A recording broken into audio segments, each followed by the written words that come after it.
if you are an HBCU fan, someone you will certainly recognize as a true HBCU legend. But with no further ado, I'll let my co-host, Johnny Cole, give him his proper introduction. Thank you, Rocky. First of all, I want to dedicate this show to my oldest brother who passed away, and we laid him down yesterday. So I want to dedicate this show to him. But one reason why, and I always tell you guys how I started this show, is because we've always had greatness in this conference. Unfortunately, our greatness don't get recognized like the guys at PWI, and the guy that we bringing on is no different than a Lou Holtz or Bobby Bowen or Nick Saban. That's what he is to me.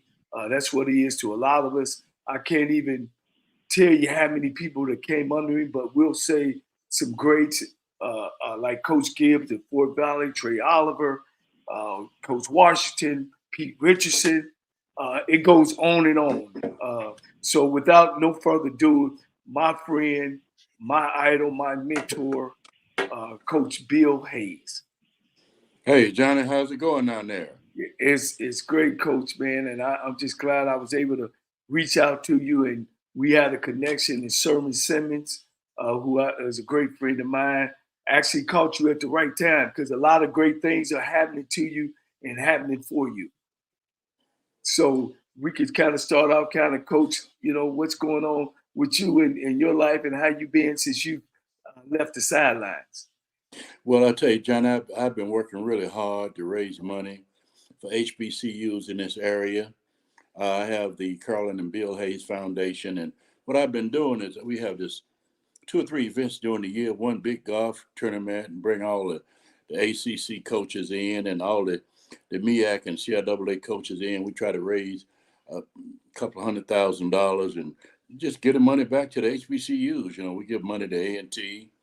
We give money right directly back to Winston-Salem State, Fayetteville, John C. Smith, Elizabeth City, and NCCU for sure.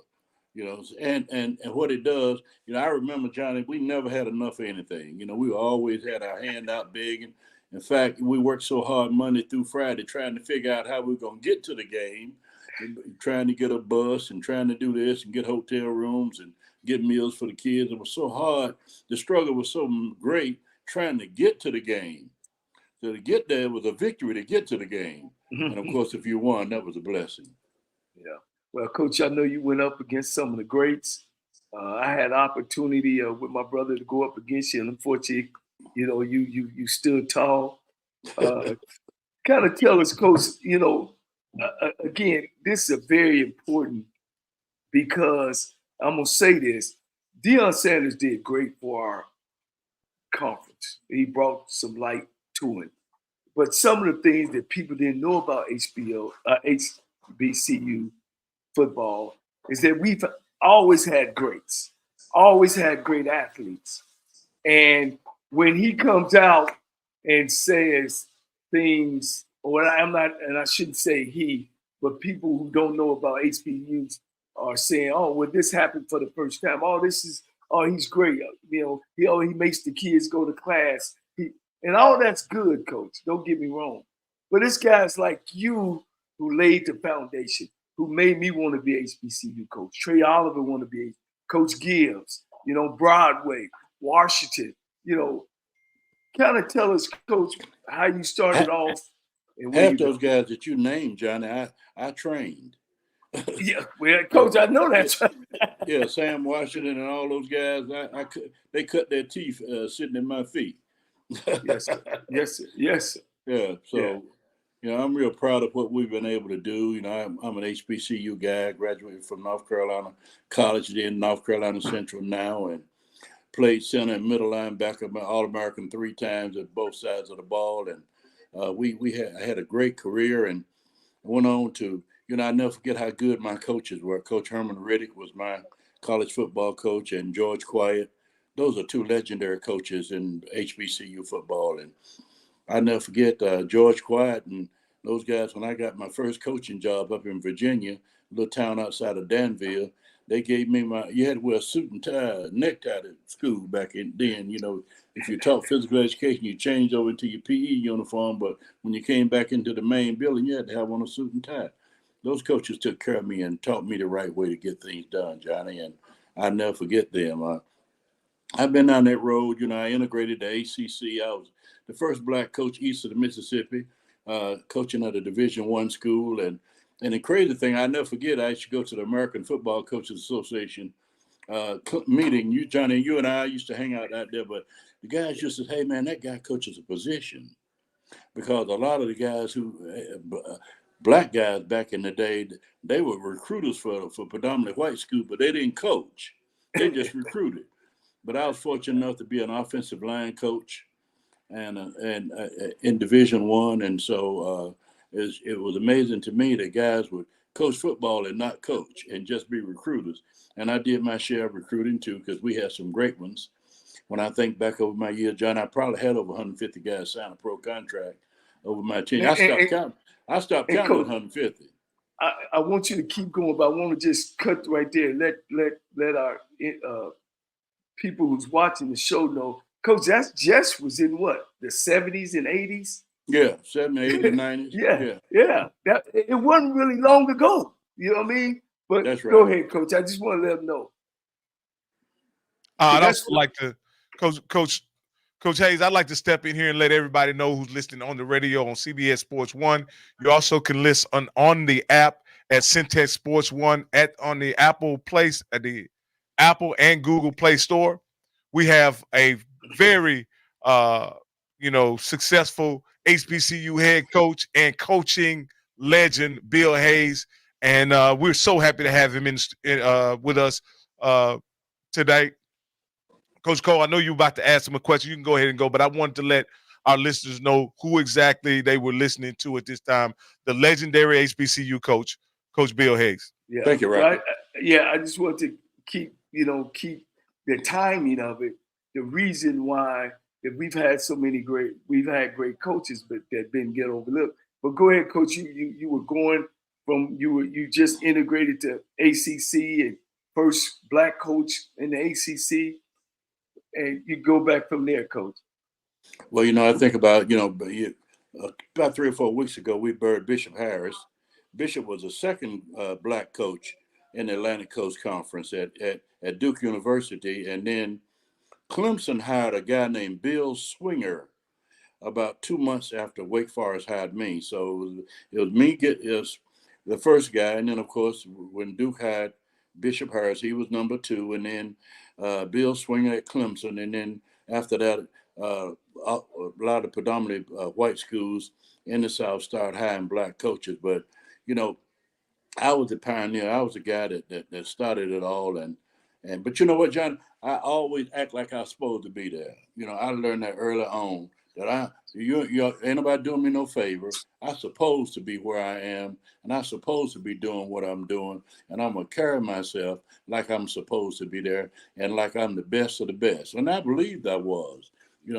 I never doubted my ability in terms of coaching with other guys race different from mine. So I'm gonna outwork them. I'm gonna out recruit them. I'm gonna out coach them. I'm gonna get it done for you, and that was my attitude. Now, Coach, even now today in the mindset, I know my brother coached PWIs, and all of a sudden he was just tired of being an assistant coach. And the opportunity, back then when you had the opportunity to jump back into HBCU, what was your thinking? Was you saying, man, I'm tired of being an assistant head coach, I want to be able to run my own show, or how did that work out? It wasn't like that. Actually, you all remember the legendary Big House Gaines. Well, I was coaching O-line at Wake Forest University, and I looked up one day and saw this big guy, Big House Gaines, watching me coach. And after the practice, he came over. He said, Bill, I need you to come over and talk to my people. He said, we got to hire a football coach, and those folks don't have a clue about what it takes to coach college football. So he said, if you would come over on Tuesday night and talk to the committee about what we need to be hiring to coach. So I go over and I talk to him. I got on a checkered shirt and kind of relaxed. I go over and talk to these folks, and toward the end of my conversation, this lady said, well, Coach, you know, you at Wake Forest University. I just want to know, why would you want to coach at Winston-Salem State? I said, hold on a minute. First of all, I never said I wanted to coach at Winston-Salem State. I'm coaching at Wake Forest. I'm doing a good job. You know, they paying me well. You know, they gave me a house and a car. You know, I never said I. So long story short, a few days later, Big House Gaines came to my house and said, Bill, those folk want you to be the football coach, which I thought was crazy. I said, you must be out of his mind. But, you know, I got to thinking about something, Johnny. It was 1976, and I'm saying, when are things going to change? When am I going to have a chance to be a head coach? You know, I could take this job at this school and they don't have a clue about what it takes to coach, to win football game. Or I can sit around here in this PWI and it might be 10 years, it might be 50, it might be, when is it going to change? When are these folk going to give black folk a chance to be the head? I want to be the head coach. And so I thought about that thing, you know, I got to take a pay cut to go over there and coach. But I had this burning desire to be a head football coach. And I just felt so strongly about my ability that I thought I could get it done literally with nothing. Right. So, but the thing that made me do what I did, and the absolute only reason that I decided to go to Winston-Salem State and be the head coach, I went in, I was going to use it to get a raise at Wake Forest. So I went to the head coach. He said, well, Bill, you know, we want to give you some more money, but you got to go up and talk to the athletic director. And then, because we really want to keep you here. So I go up and talk to the AD, and he said, yeah, well, we're going to give you a nice raise, coach. You don't have to worry about that, blah, blah, blah. Then he said, you know what, Bill? No matter who we hire going forward as the head coach, you always going to have a job. You always going to be one of our top assistant coaches. I'm saying, wait a minute, don't this guy realize I want to be the head coach? And that right there told me that they had no inclination about making me the head coach. And I said, it's time for me to get out of here if I want to be a head coach, because I have no idea whether it's going to be 20 years or 30 years or 40 years, if they're ever going to hire a black man to be the head coach. So I went to HBCU at Winston-Salem State, and yeah, they had won one game in the last 2 years. And I go in there, man, and we won 4 games my first year. And then the next 2 years, we went undefeated. We were 30-2 over the next. Yeah.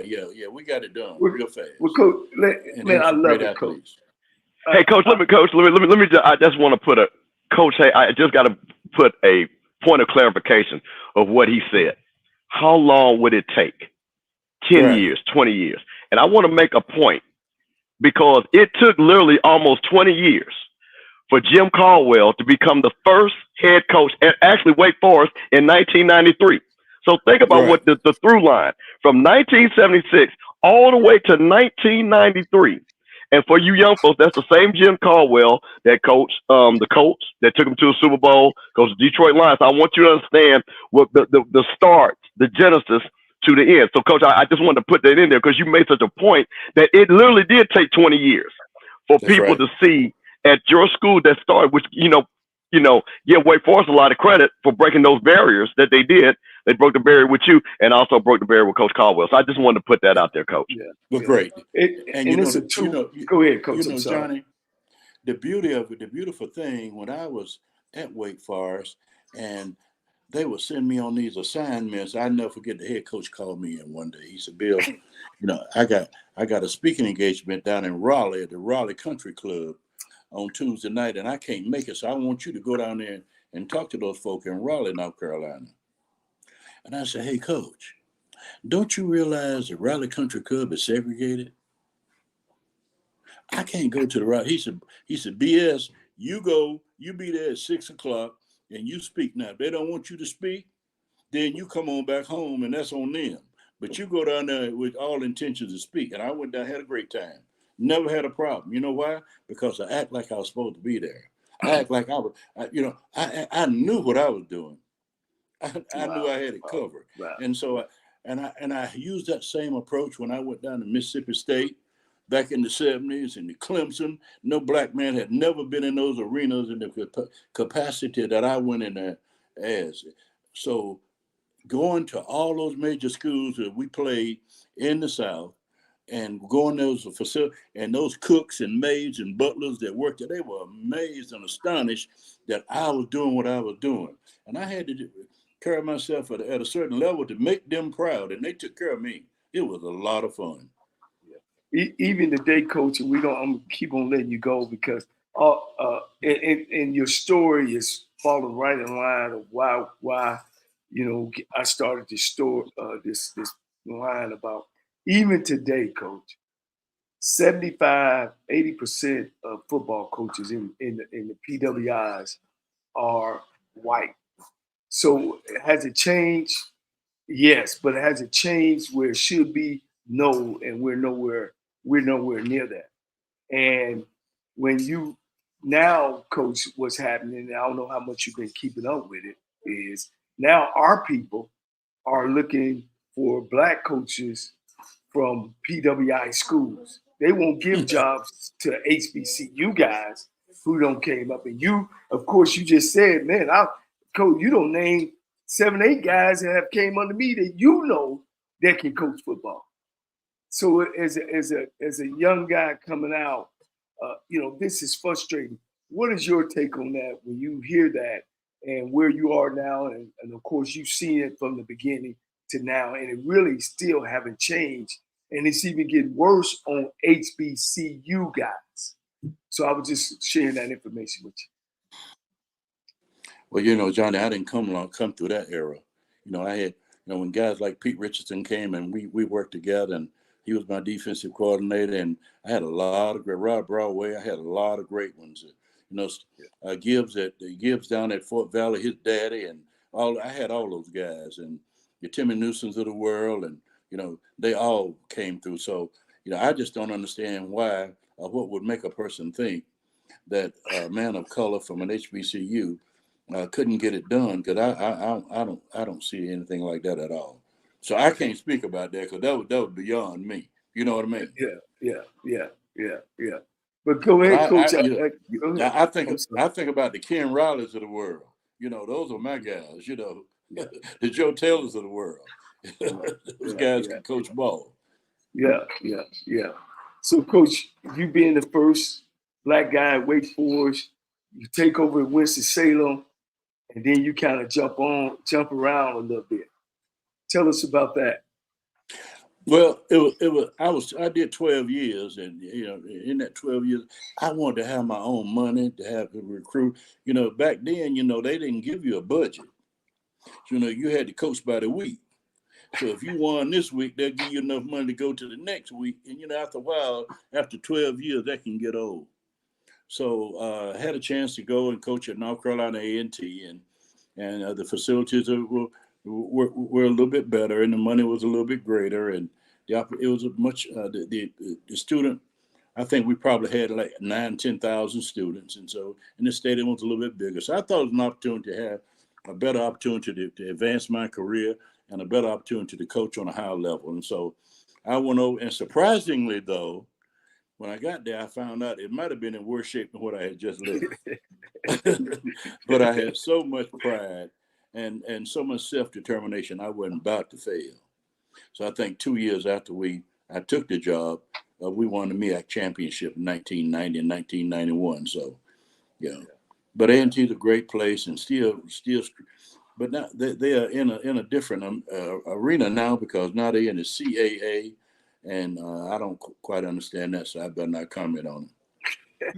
Now, Coach Hayes, I have my name. This is Rocky, and I have a question for you, Coach. When you integrated the coaching ranks in the ACC, right?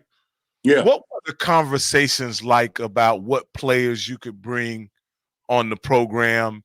How many black players could you bring into the program? Like, what were the conversations like, and what kind of limitations did you have? Do you remember? You don't remember. You're too young.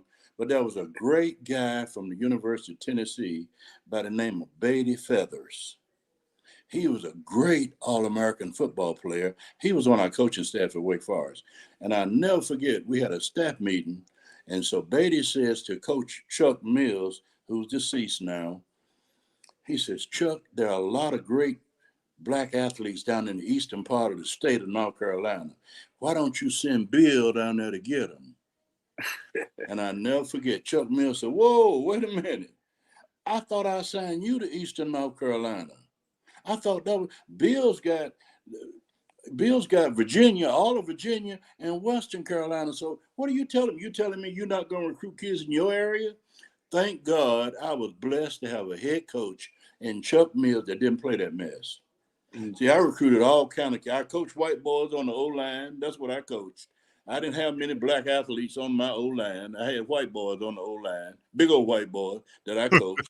I recruited all over North Carolina, recruited a lot of white kids and black kids. It didn't matter. I coached men. I don't coach skin. I don't coach skin at all. I coach men.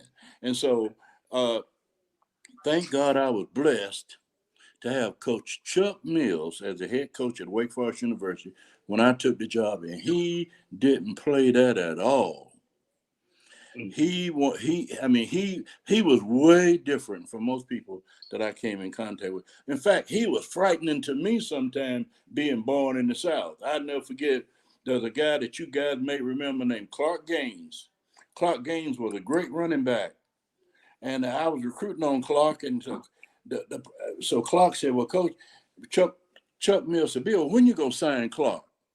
I said, well, okay, Coach, I go up there, go to junior college, and Clark, it's time, I've been with you now for a year. It's time for you to sign, blah, blah. He said, well, Coach, I got to bring Kathy with me. Whoa. Kathy didn't look like us. Kathy was a white girl. So I said, well, now, is Winston-Salem, North Carolina, and Wake Forest University ready for Clark and Kathy in the dorm? So I go back, and Chuck Mills says, Bill, did you get Clark signed? I said, Coach, we got to talk about that. Talk about what? I said, well, he wants to bring Kathy with him. I said, Kathy's a little white girl, Coach. Now, he said, well, what the hell are you talking about? You go up there tomorrow and you get him signed and bring Kathy with him. That was Chuck Mills. Chuck Mills was far ahead of anybody I came in contact with in the South. He didn't play that at all. He was very, very liberal and a great man. And thank God I had a chance to coach under his supervision. And he allowed me to coach, and he allowed me to recruit men all over. Didn't matter for race or anything else. So thank God I didn't have those kind of problems being a protege, being an assistant coach under Chuck Mills. Now, Coach, you made that transition. You coached in the MEAC. You coached in the CIAA. And even today, now we got coaches still staying in office. Coaches still not making enough money. Do you think back then that in administration, I know you used to be the big man on campus. If you walked on A&T, where Coach Hayes at? And I know you kind of was in control. Now, of course, in HBCUs, that's not happening no more. There's not the big time coach. Do you think the administration in the HBCUs have kept up with today's trend? Because when the PWI started recruiting white guys, they started building bigger stadiums, bigger homes. Share some of that with you. You did get a chance to see that transition. Well, see, I think you got to find a way. You can sit around and feel sorry for yourself all you want to, but ain't nobody going on Saturday when that game started. Ain't nobody gonna feel sorry for you. So you gotta find a way to win. You got to do what you got to do, and you got to put it together. I remember, Johnny, I was at A&T 15 years. They never gave me a budget to bring recruits in. So I put on a suit and tie and went to all the top hotels in Greensboro and told them that I needed 5 rooms on Friday and Saturday night, and blah, this is what I'm going to do. If you let me have these 5 free rooms, then I'm going to go to 10 restaurants, and I'm going to get meals for 10 couples to come in on Saturday night between 5:30 and 6:30. See, you got to find a way to get it done. Now, you can sit around and point the finger and blame everybody else, but you know what? At the end of the day, my daddy taught me, son, you got to beat somebody to work. You got to get there first. You get there first, and you work harder than everybody else. things gonna be all right. So I ain't never worried about what they gonna do for me. I'm gonna figure out a way to do it for myself. Mm-hmm. I'm gonna go out there. I'm gonna find a way to bring the top kids in. I'm gonna have meals. I'm gonna have the best facilities for them to play in. I'm gonna do all of that. And so when I sit around, I hear them complaining about what they ain't got. I'm gonna figure out a way to get what I need, because that's on me. All I want is the opportunity. That's all I want, and I'm gonna do the rest. So go ahead. I'm sorry. That makes sense? Yes, sir. Absolutely. How does you coming up through a HBCU black college as a student, how much did you take that with you and make you even a better coach than you that you are? Did it help you when you took over Winston-Salem and A&T and those programs? Well, see, I had the best coaches in the world at North Carolina Central. My head football coach, Herman Riddick, was a biology teacher. He taught a full load of biology classes. He wore a suit and tie every day. He was dressed sharp, shoes shine. He was a great role model. He was what I needed. Coming from where I came from in the bottom side of Durham, North Carolina, poor kid, I needed to play for a role model like Herman Riddick. I need to see a man with class.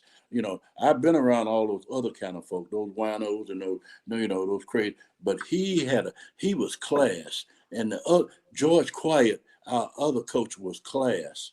They dressed the part. They act the part. They spoke right. They were great teachers. They taught me how it ought to be. That's who I learned from.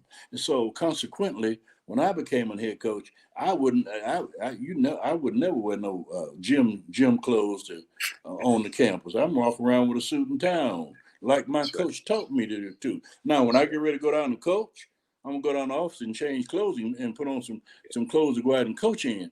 But when I'm in the public eye and I'm representing that program and I'm representing those kids, I'm gonna have my act together. That's what I was taught, and that's the way we learned. And we learned, don't feel sorry for yourself. Find a way to get it done. You can always point the finger at other folk and make excuses about why you can't get it done. But the bottom line is, it's on. If it is to be, it's up to me. Just take me to the game and turn me loose. Turn me loose on them folks, because I'm gonna finish it. You see what I mean? So I think if it is to be, it's up to me, Johnny. And I can't all those things. I can't worry about those things I can't control. Right. I gotta only worry about those things that I got full control of. And that's that 60, 70, 80, 90 ball players. I got control of them. I got control of my practice time. I got control of I never forget training assistant coaches. We had these coaches. We didn't have enough coaches, so we go out and find some coaches, some volunteers. And we stay in the office, and I'm coaching the volunteers till 11, 12 o'clock at night, so they be ready to coach the next day. Which foot to step with, what hand placement, how they rip and swim on defense. I got to teach them that every night to get ready for the next day. Them same guys turn me into the AD. That guy working us too hard. He keep my wife mad because we working 11, 12 o'clock every night, which I thought was crazy. Yeah. But you know what? We got to find a way to win. Nobody's going to, I learned a long time ago in coaching, ain't nobody going to feel sorry for you. I'll never forget one time we played up at Norfolk State. Played a great game. They kicked a field goal on us. The last play of the game to beat us. I'm standing there by the locker room door after the game was over. People walked by me and looked at me, ready to throw mud in my face. Mm-hmm. I looked down in the crowd and I see this lady coming. And it was my wife. She walked up to me and I said, Lord, finally somebody gonna come and feel sorry for me. So I reached out to put my arm around her and she said, Bill, you dumb SOB, why in the hell did you do blah, blah, blah? See, don't nobody feel sorry for you when you lose, Johnny. That's right. That's right. You got to find a way to win. That's right. Hey, you're listening live to HBCU Coaches Corner, and we have the legendary HBCU college football coach, Bill Hayes. He's truly a legend, and he's dropping a lot of wisdom today. I also have my co-host, Steve Campbell, along with the legend himself, Johnny Cole. Coach Hayes, I have a question for you. And it's it's bringing us up to the today's situation in coaching. In the last 30 years in HBCU coaching, me and Coach Cole has looked back and we've checked out the landscape. There have been some many coaches that won championships in those 30 years. But for whatever reason, we haven't had the guys that has sustained over history like the W.C. Gordons, the Bill Hayes. Bill Hayes. Of course, Eddie Robinson was legendary. When you talk about Billy Joe or whatever, we haven't had a coach stay 10 years, 11 years, 12 years in a program. Can you speak to what stability means to a program and maybe even comment as to why we don't have it anymore in HBCU football? Well, back in the day, those old college presidents, they let the coach coach. And they created an atmosphere. While we didn't have a lot of money, we had a lot of loyalty inside the administration. Well, the president and his staff had respect for the coach. And they treated the coach a lot differently. As years have passed, when I first started, the chancellor was a great guy. I mean, he talked to you like you were a human being. The longer I coach, the further away from us those chancellors got. And then they look at you at the corner of their eye, like something's wrong with you, knowing full well that they hadn't given you what you need to win with. But on Saturday, they get amnesia, and they think you're going to win, supposed to win anyway. And when you don't, then they're going to come at you. So then the camaraderie that we used to have when I first started coaching with my president and all the upper administrations at the schools, they were solid. They appreciated your hard work. The longer I coach, the more reluctant I was to getting close to those folks. I'm watching them real close because I knew who they were. And so things have changed. The pressure to win, the pressure to build programs changed during my 10 years as a football coach. And I'll never forget how some of those college presidents looked at me and treated me when I really needed their support, when I really needed their help. I mean, I could go on and on and on about that because it was some trying times trying to build programs literally with nothing. Now you bring that up, Coach. You bring that up, Coach Hayes, and like I say, I've watched PWI football my entire life. I've been a college football fan all my life, and what I see the difference that I see is the level of buy-in by the administration into athletics. PWIs and predominantly white schools have taken athletics and made that a primary aspect of building the brands for their universities, right? Right. Why do you think or do you believe HBCUs have taken that same opportunity to use sports to build their brand for their universities? You know what? When you talk about PWIs, most of the times you don't even know who the chancellor is. Right. Nobody never calls his name. He is literally invisible. But you go to a historically black college, and the chancellor is going to be well known, out front, vocal, and everything. So it's just it's a completely different environment. And so I remember when I was at Wake Forest, I never saw the chancellor. He was never there. But the longer I stayed in college coaching at HBCUs, the more the presidents and chancellors were out front in the program, needing special attention, needing to be acknowledged, sending messages down about what you better get done. But when you needed money to get out and recruit and doing all the other things, then they were nowhere to be found. But I'm not upset with them because, like I said, what I learned is it's on me. I got to find a way to win. I can't depend on him because he really don't understand. And the only time he's concerned is on Saturday. Monday through Friday, he ain't concerned about how I'm going to function with these kids. I got to find a way to get a bus to get them on the trip. I got to get some food for them to have on Friday night before the game. I got to put everything in place for them to have success. And then I got to coach them to win and get them back home safely, and then get them to church on Sunday morning. And I got to be at church with them. See, we got to do all that. But he ain't going to be nowhere around. But you drop a game, and all of a sudden he going to call you up to his office. And it ain't going to be fun. So I've been down both roads. Well, one of the things, and Coach Kemp, I want you to piggyback off this. We talked about some of these athletic directors they've been hired. One of them, of course, the late former AD at Florida A&M, who was 11th in a pool of 12 and got chosen as the AD. But Campbell, kind of take it away of they're not being trained. You know, this kind of your baby. Can you take it away from there and ask Coach? Well, Coach, one of the things that we talked about, and, you know, you could think about the legendary athletic directors that you came up under and that were all at many of these great universities. A lot of the athletic directors had coaching backgrounds. So they actually knew what the coaches needed to support them. That's how they knew how to hire the right people and things like that. As we moved further into 2000, it became more of number crunchers and things like that. Who could balance the budget? And then, of course, the more rules and regulations. Coach, how was it? Because you talked about almost 150 players that you coach and your coaching tree put in the NFL. Talk about the development that you all did for these young men, that you were able to first identify the talent and then be able to coach them up and then allow them to go to the NFL. So along with the support system that you had during those times. Well, you know, athletic directors changed during my years. You know, support, the word support is vital. Support me. Be there when I need you the most. Help me with the little things.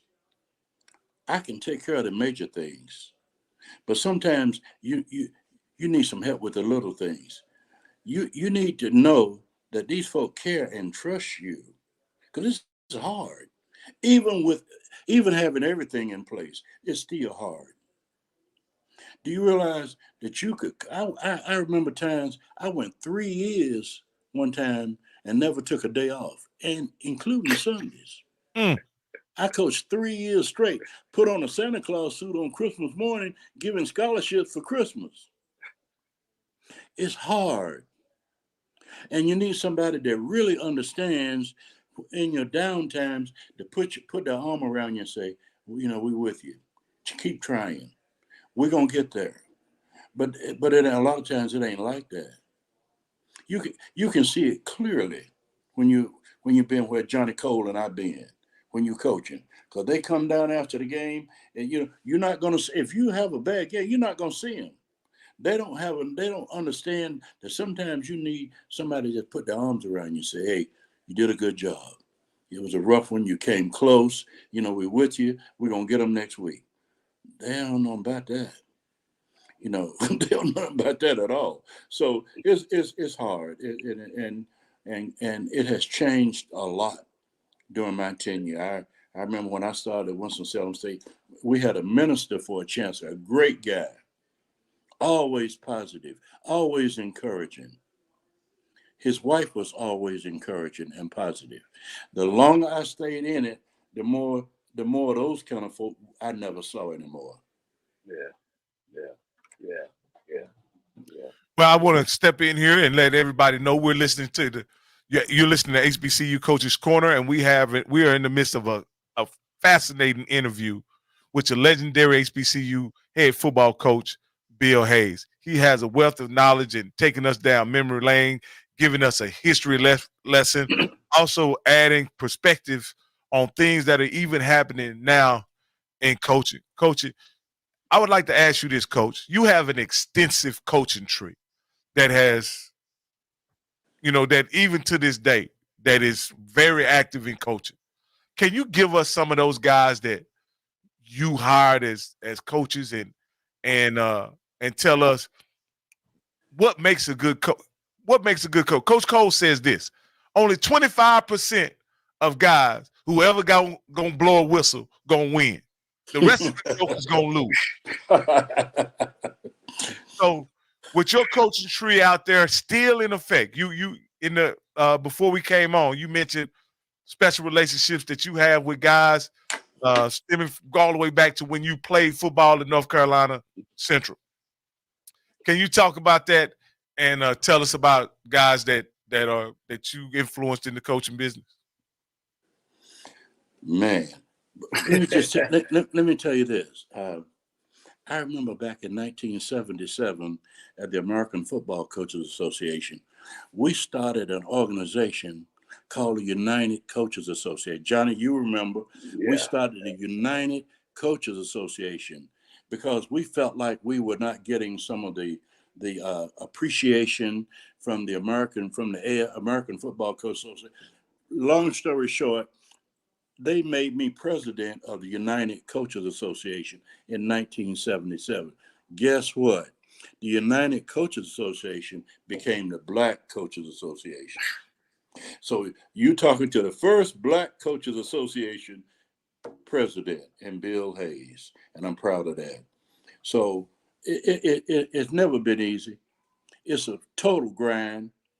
The great Pete Richardson came up under me. I hired him out of high school up in Ohio. Guy came in, guy could coach.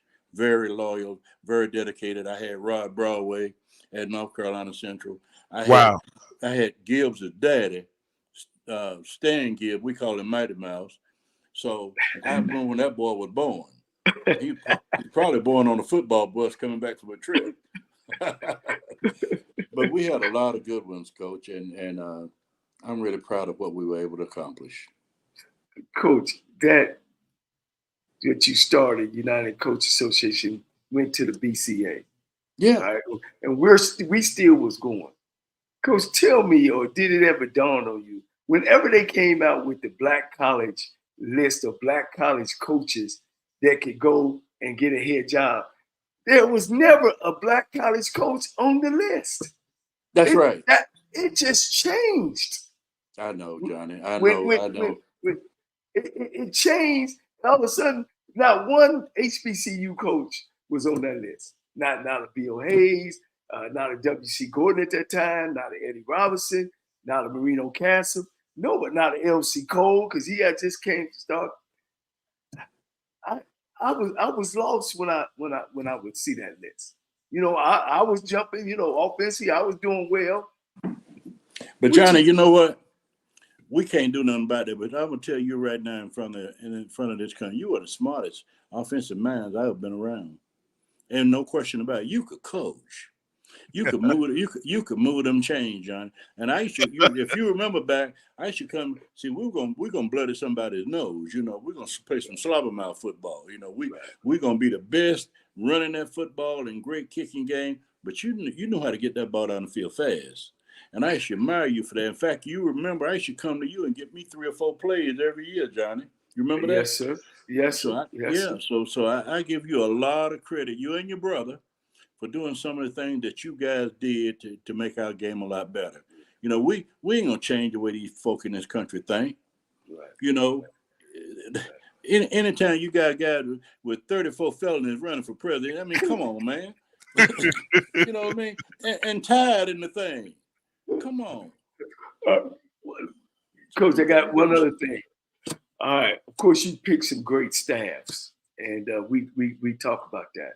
And in the last 20 years, all the championship SWAC coaches are most of 90% of them is out of coaching, and the other 10% is assistant coach somewhere, which is crazy.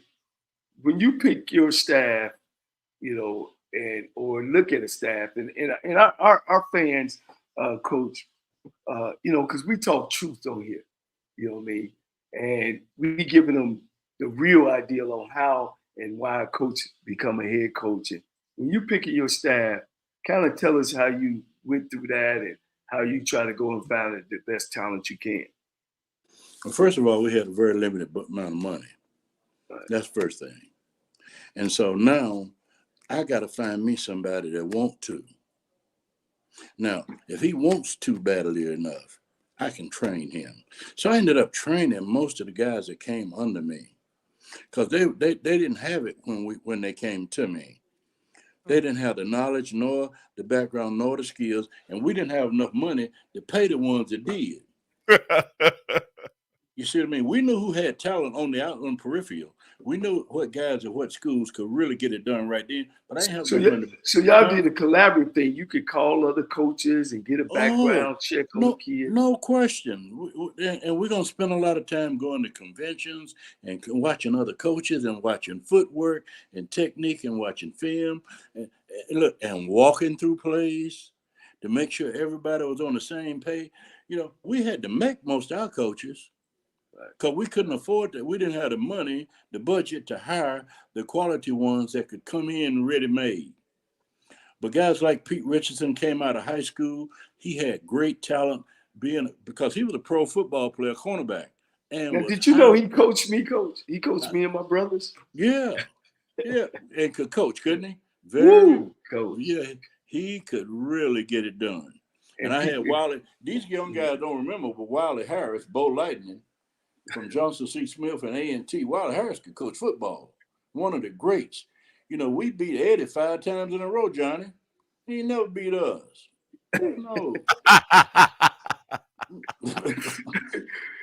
Now, Coach, do you think, and I'll be telling these guys sometimes, that's what's happening with our football. And it ain't so much that the NFL is not saying, oh, I don't want to draft a black college football player. Because, Bill, you know, when they used to draft them all the time, it's that we don't have those type of players anymore. And a lot of that, and Bill, you can contest, is because you don't have some old coaches on your staff that can make some phone calls, that they either know the kid's parent, they know the high school, they know the high school coach. And we get a lot of players just of who we are. And because we've been in the back. So when you out, and you always sitting thinking about young coach, we need a young coach. That's true enough. But those guys who have won championships in 20 years, they still to be somewhere coaching on somebody's staff. And you know, we made a lot of players too. You know, we found that shell. We knew how tall we wanted that DB to be. We knew how, and we wanted to recruit a lot of corners, but we find that body type that we're looking for. And then we start coaching on it. One step at a time. Footwork, hand placement, weightlifting, running.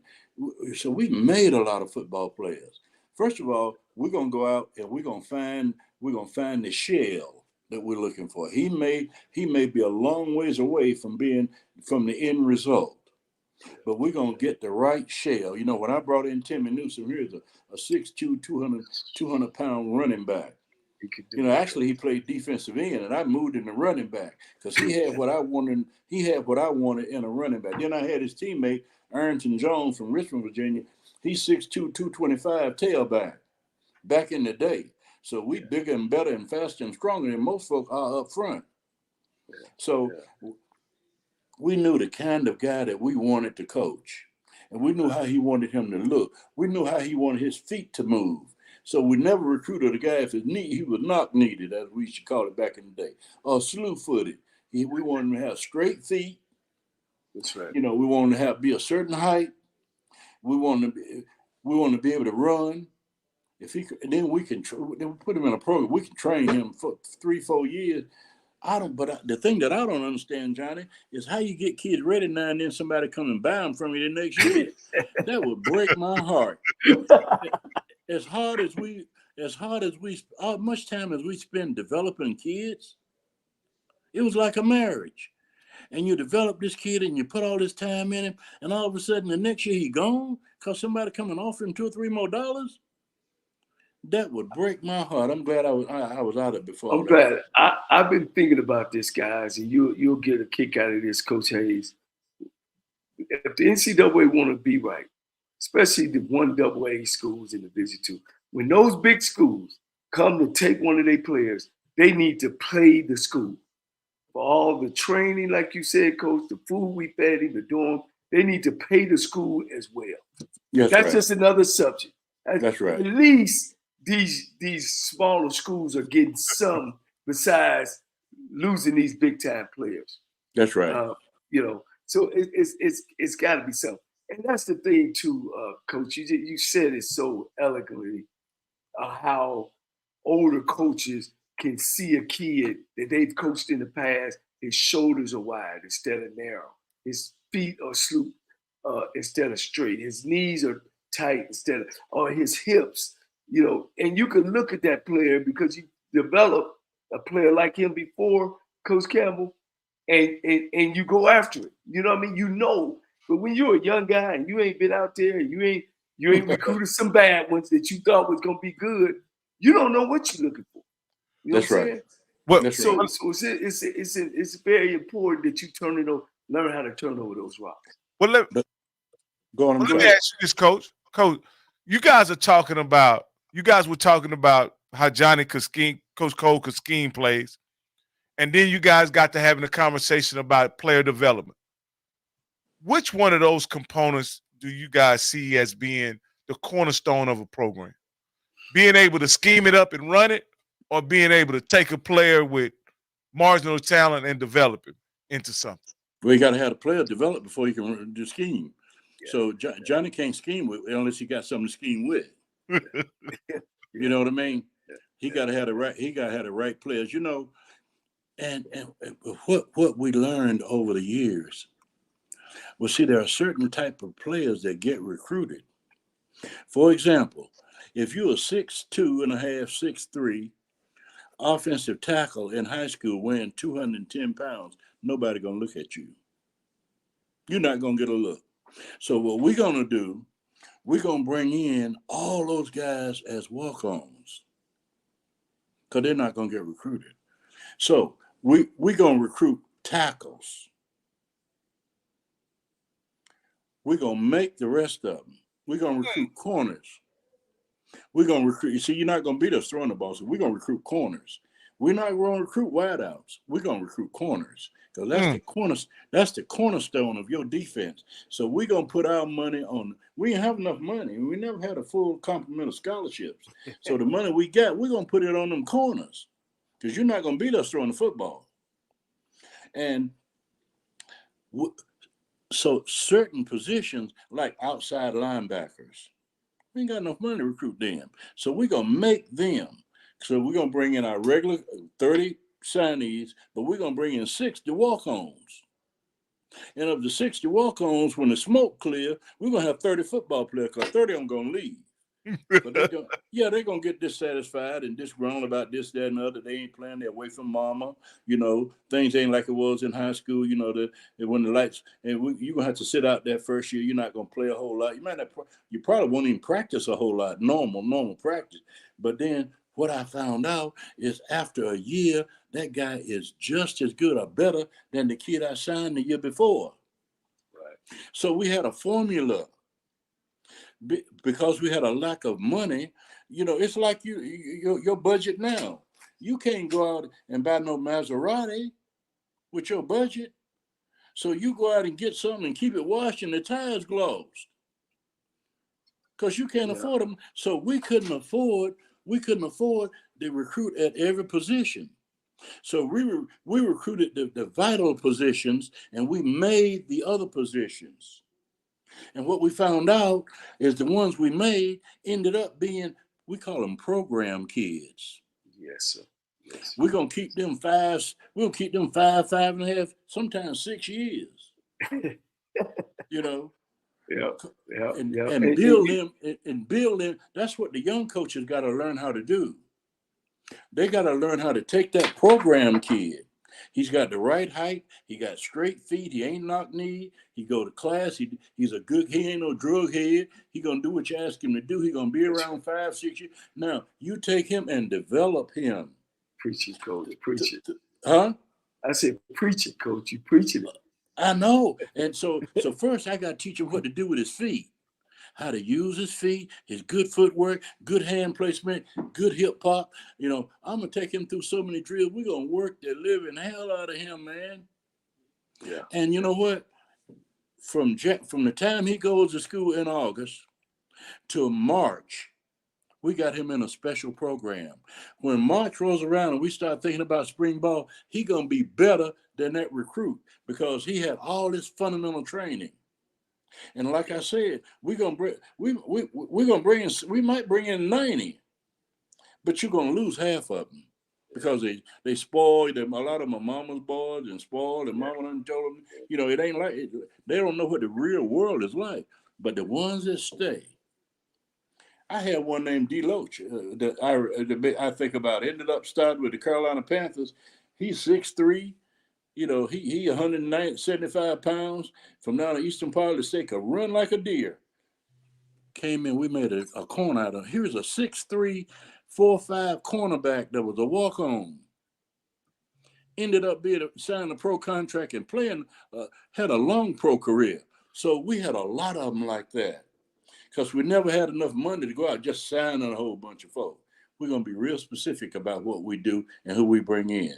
But the foundation of our program are those program kids, those walk-on types. Yeah. And we're going to bring them in, and we're going to work the devil out of them in the weight room and footwork drills and hand placement drills. We're going to coach them, and they're going to be with us. But nowadays, I don't know if we can do that or not, because if we get them right, somebody come and give them $3 and take them away from us.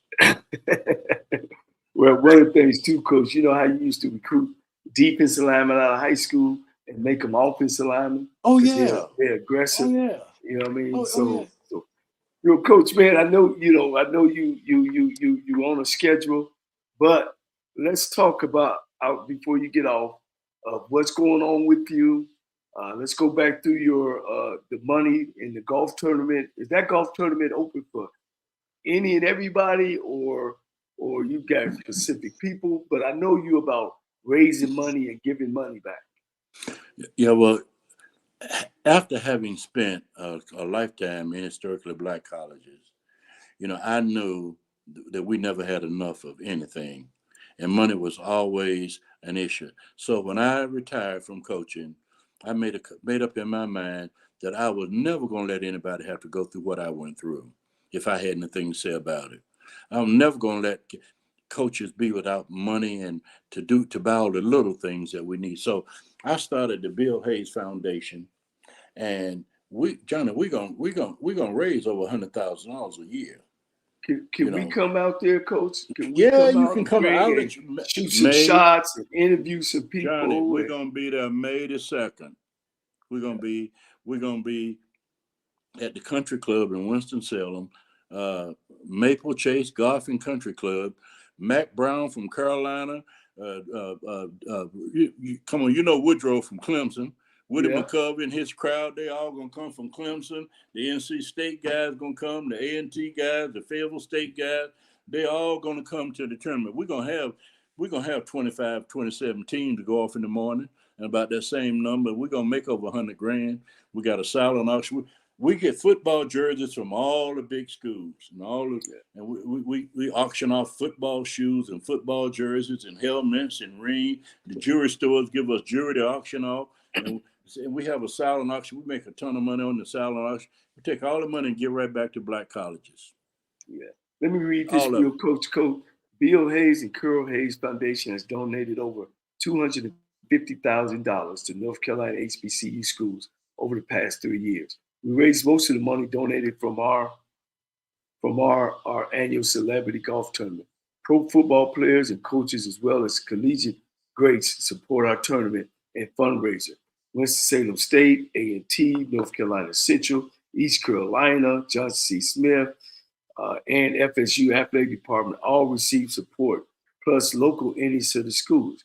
On another note, Wake Forest Athletics will honor Coach Bill Hayes at the Wake Forest A&T football game, August 29th. I was the first coach of color in the ACC and the only coach to coach at both schools. Wake will honor me in January with the Trailblazer Award, given only 3 times in the school history. Wake Forest will allow our QR code on their scoreboard to raise money for HBCUs. So I reached out to Coach and I said, "Good morning, Coach. I've already reached out to the HBCU Go TV. I will forward this information to my production manager Congratulations, Coach. You deserve it. You inspired me. Coach said the Trailblazer Award is huge. I will also be honored captain of the NCCU North Carolina game.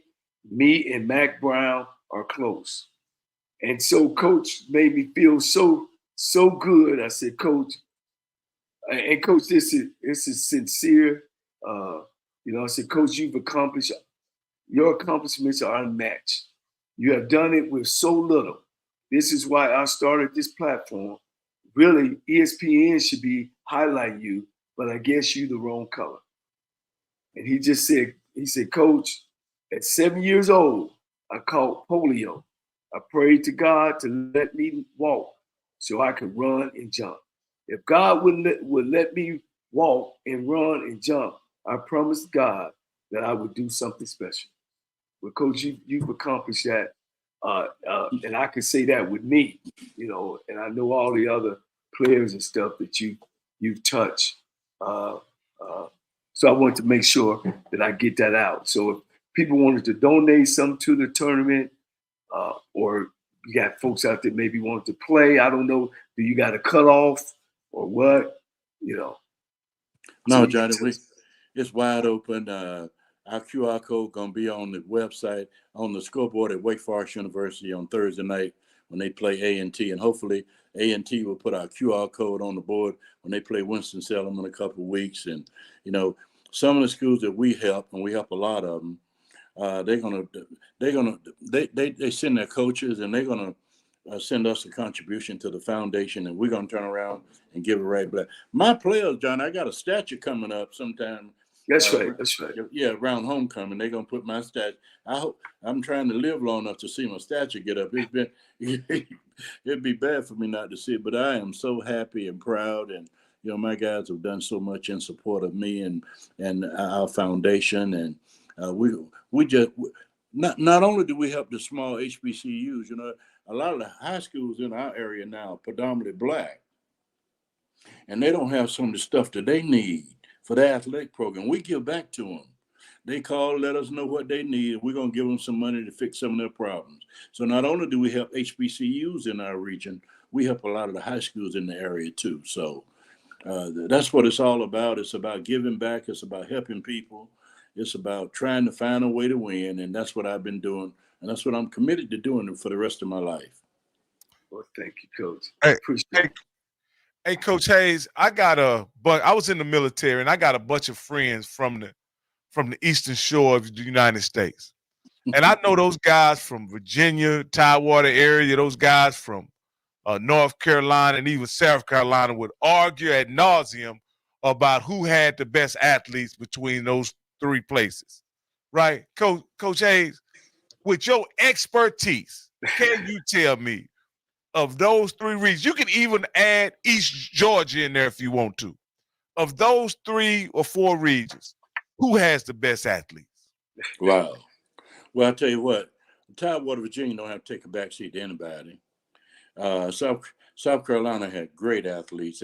The coaching might not be as good in some areas, but they had great. And North Carolina, see, the problem is, there were 32 college people playing football in North Carolina, 32 different schools playing football. And so when you had the Atlantic Coast Conference, and then you had all of the other conferences, when you got down to the CIAA or the historically Black colleges, we're on the tail end of the thing. So while there were 32 schools playing football in North Carolina, which made it real hard for us to get the best players in North Carolina. But we could go down into South Carolina, down on the coast, and we could ease back with a good athlete. Or we could go up in the Tidewater sometimes and come out there with a good. Can you imagine how it was in the 50s and 60s when Black colleges had all the top Black athletes? Can you imagine what Eddie and them had down there at Grambling, that kind of athletes they had, and what North Carolina Central and A&T and South Carolina State? Can you imagine the kind of athletes they had before integration? Whew, that was the real deal. Pro Scouts lived on our campuses. And, when you think back on it, what they would do, we had so many players, they come and get a coach $500 and take the players that they wanted. And get a kid nothing. Just give him a chance to try out. You remember that, Johnny? Yes, sir. Yes, We've sir. seen a lot of change. Yes, sir. Yes, sir. Yes, sir. Well, Coach, man, I thank you. I know you told me before you on a schedule. Coach Gibbs just texted me and said, man, it was a great show. I've been getting a lot of that. I knew it was going to be a great show because you, Coach, since the day I met you, you've been entertaining. I was just a young guy walking up and just trying to meet you, and you kind of always took me under your arm. But thank you, Coach. We'll bring you back on again, maybe right before your golf tournament. Okay. In May, and have at it again and have the floor, and definitely I'll talk to my guys. We probably want to come out there and spend the day with you and get it on the HBCU Coaches Corner. I love it, Coach. Thank you, John. I appreciate you, Steve. Rocky, you're a great guy. Thank you very much. Back on there soon. Come up here when they put the statue up and around homecoming in Winston-Salem. It's 12 feet tall, and it's gonna be off the chain. So I'm really excited about the way things are going in my life going forward. Thank you all so much. You deserve it, Coach. Thank you. Thank you. Whew. And again, you only get it here on HBCU Coaches Corner, hosted by none other than Johnny Cole, along with myself and the incomparable Steve Campbell. We're live on CBS Syntex CBS Sports Radio.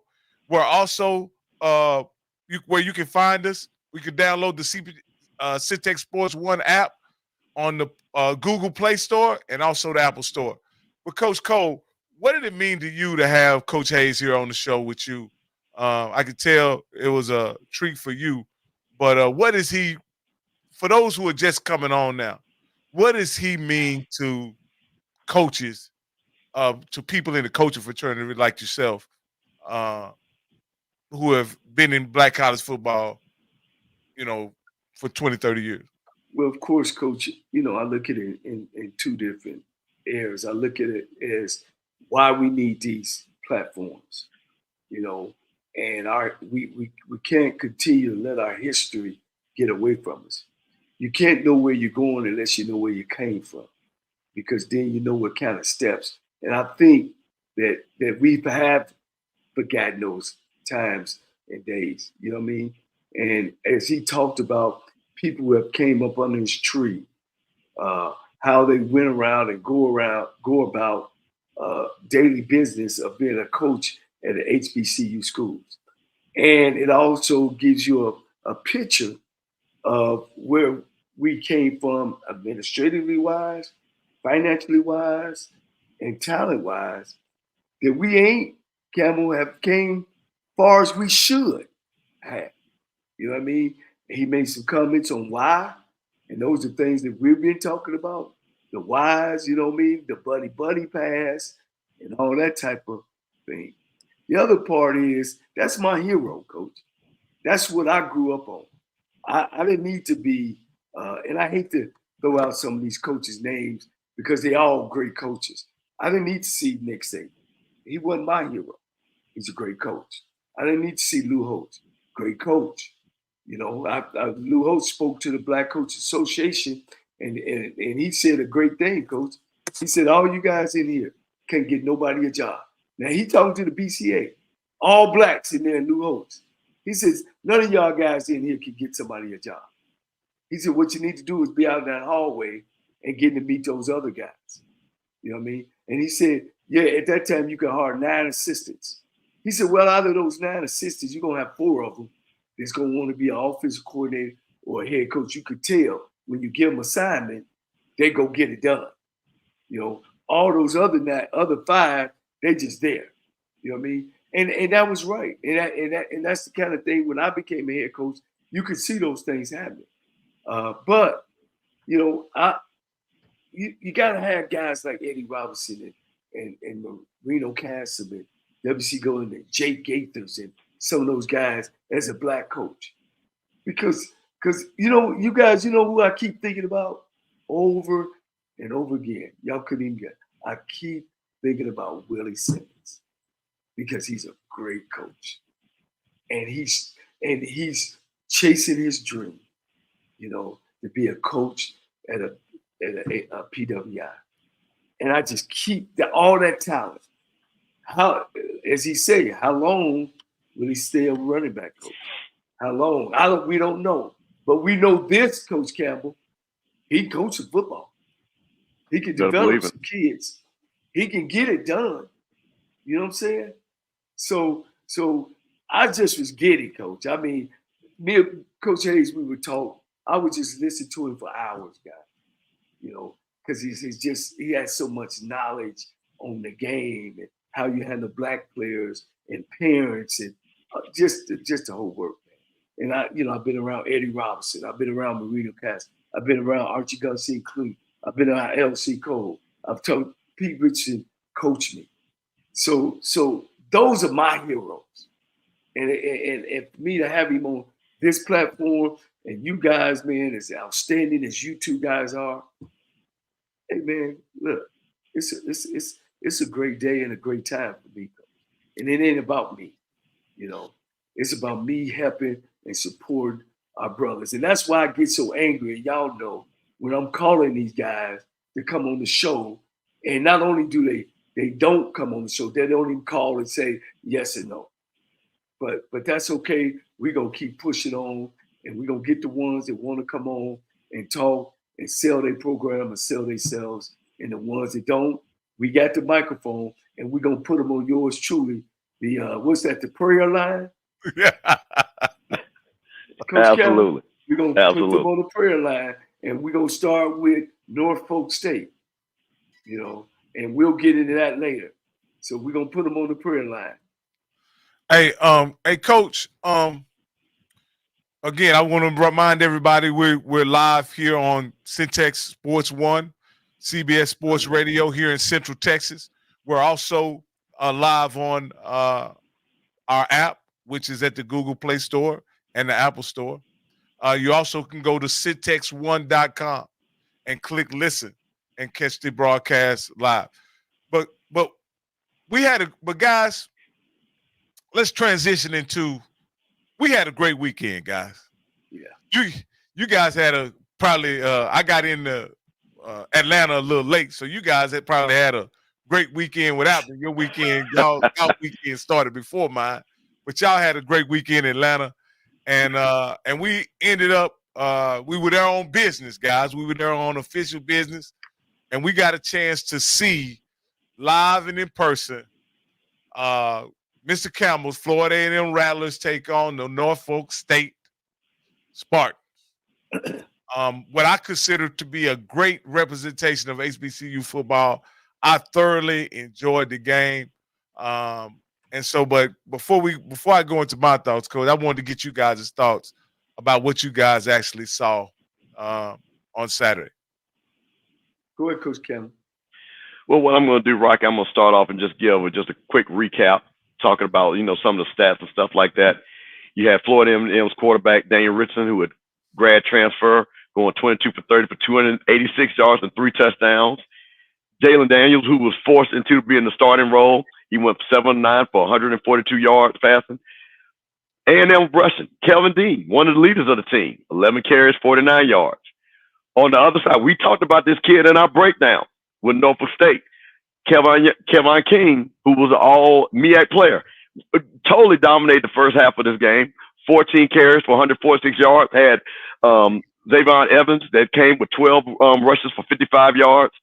But then the next wide receiver superstar, Florida A&M, Jamari Gasson, 8 receptions, 110 yards, 2 touchdowns.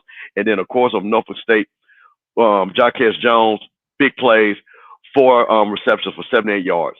So you kind of got that. But for me, it was the first game of the season. And what I took away from the game was I was glad that when we saw that first level of adversity, I did not see Florida A&M blink. I saw adjustments made at halftime. I saw Florida A&M go on a 24-9 run, shut down the running game that Norfolk totally dominated in the first quarter. And I saw the team starting to get their groove. So for me, close game, but this is the difference between a championship team and a non-championship team, and another close loss for Norfolk State. But I'm going to tell everybody, and we broke this down. Coach, we told everybody they had 13 preseason all-conference players. And what you saw was 2 of those offensive linemen that was creating holes, and you saw some of those defensive backs that were making plays, and also that our preseason running back that really was the MVP for Norfolk State that really took that game over. I'm glad you were able to get his stats. Anytime you rush the ball that good and playing good defense, you should win a game. The thing about it, what you seen, especially, it was two tails of teams in the first half. Norfolk State having Coach Odom being there coming into his fourth year, they know how it be fart, how it smell. They know where the bathroom at. They know everything about it, and it's his team totally. All right, and you seen a smooth transition when they came out. Other hand, Florida A&M, you got a new coach, even though he was there, but it's a new culture. New offense coordinator, defense coordinator, and they brought in 50 players. So they started off slow, and then when you looked at two teams as far as conditioning, you looked at a huge Norfolk State team, big guy. But on the other hand, you looked at Florida A&M, man, they got greyhounds over there. You know what I mean? They got kids they're athletic kids. So they sparred in the first half. Of course, Norfolk jumped up inside. What I didn't like, Coach, was that at the press conference, that Coach Odom was more talking about a moral victory than he's talking about his stats and how they ran 250 yards against the HBCU rivals. He was speaking of Florida A&M like they were Florida State, 180. We only lost by one, and you guys look back from last year. Well, that's what we do.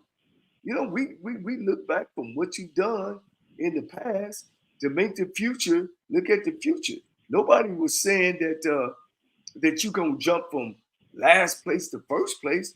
I don't think that's a good bet to take. But I didn't like that part. His kids came out and competed, though. They competed. They went after it for a minute. I had Coach Rocky on the side of me. He was like, Coach, I told you so. Them some big old boys. I said, Coach, just hold on now.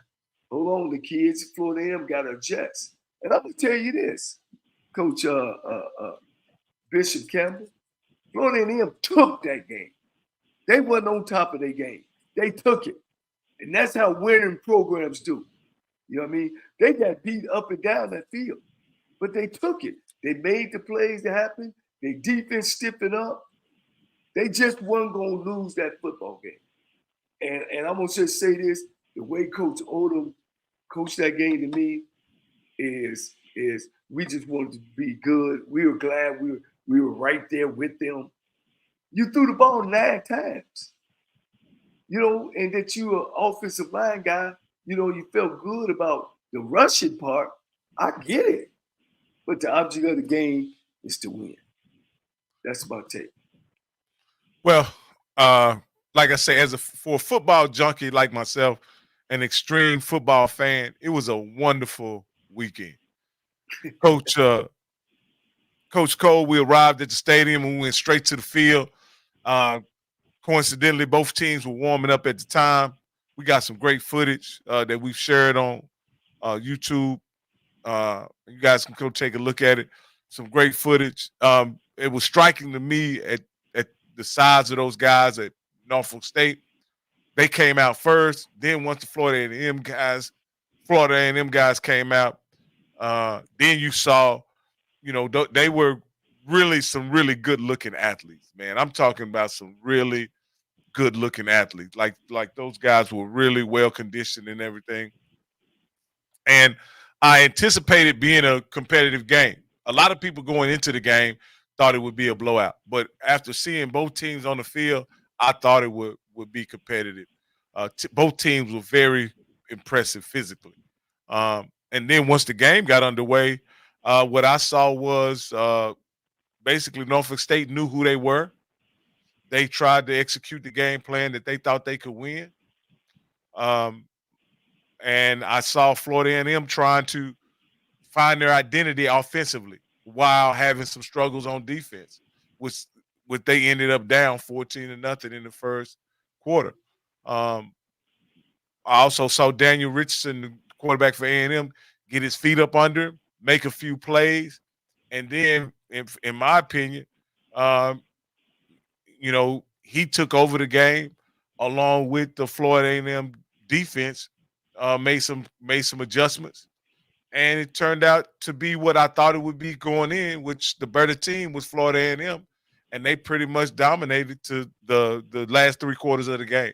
I know people always say they won by 1 point or whatever. If you were at the game, you were able to see that. And I said this on Scotty's show. I didn't see Florida A&M. The game was in peril at all before.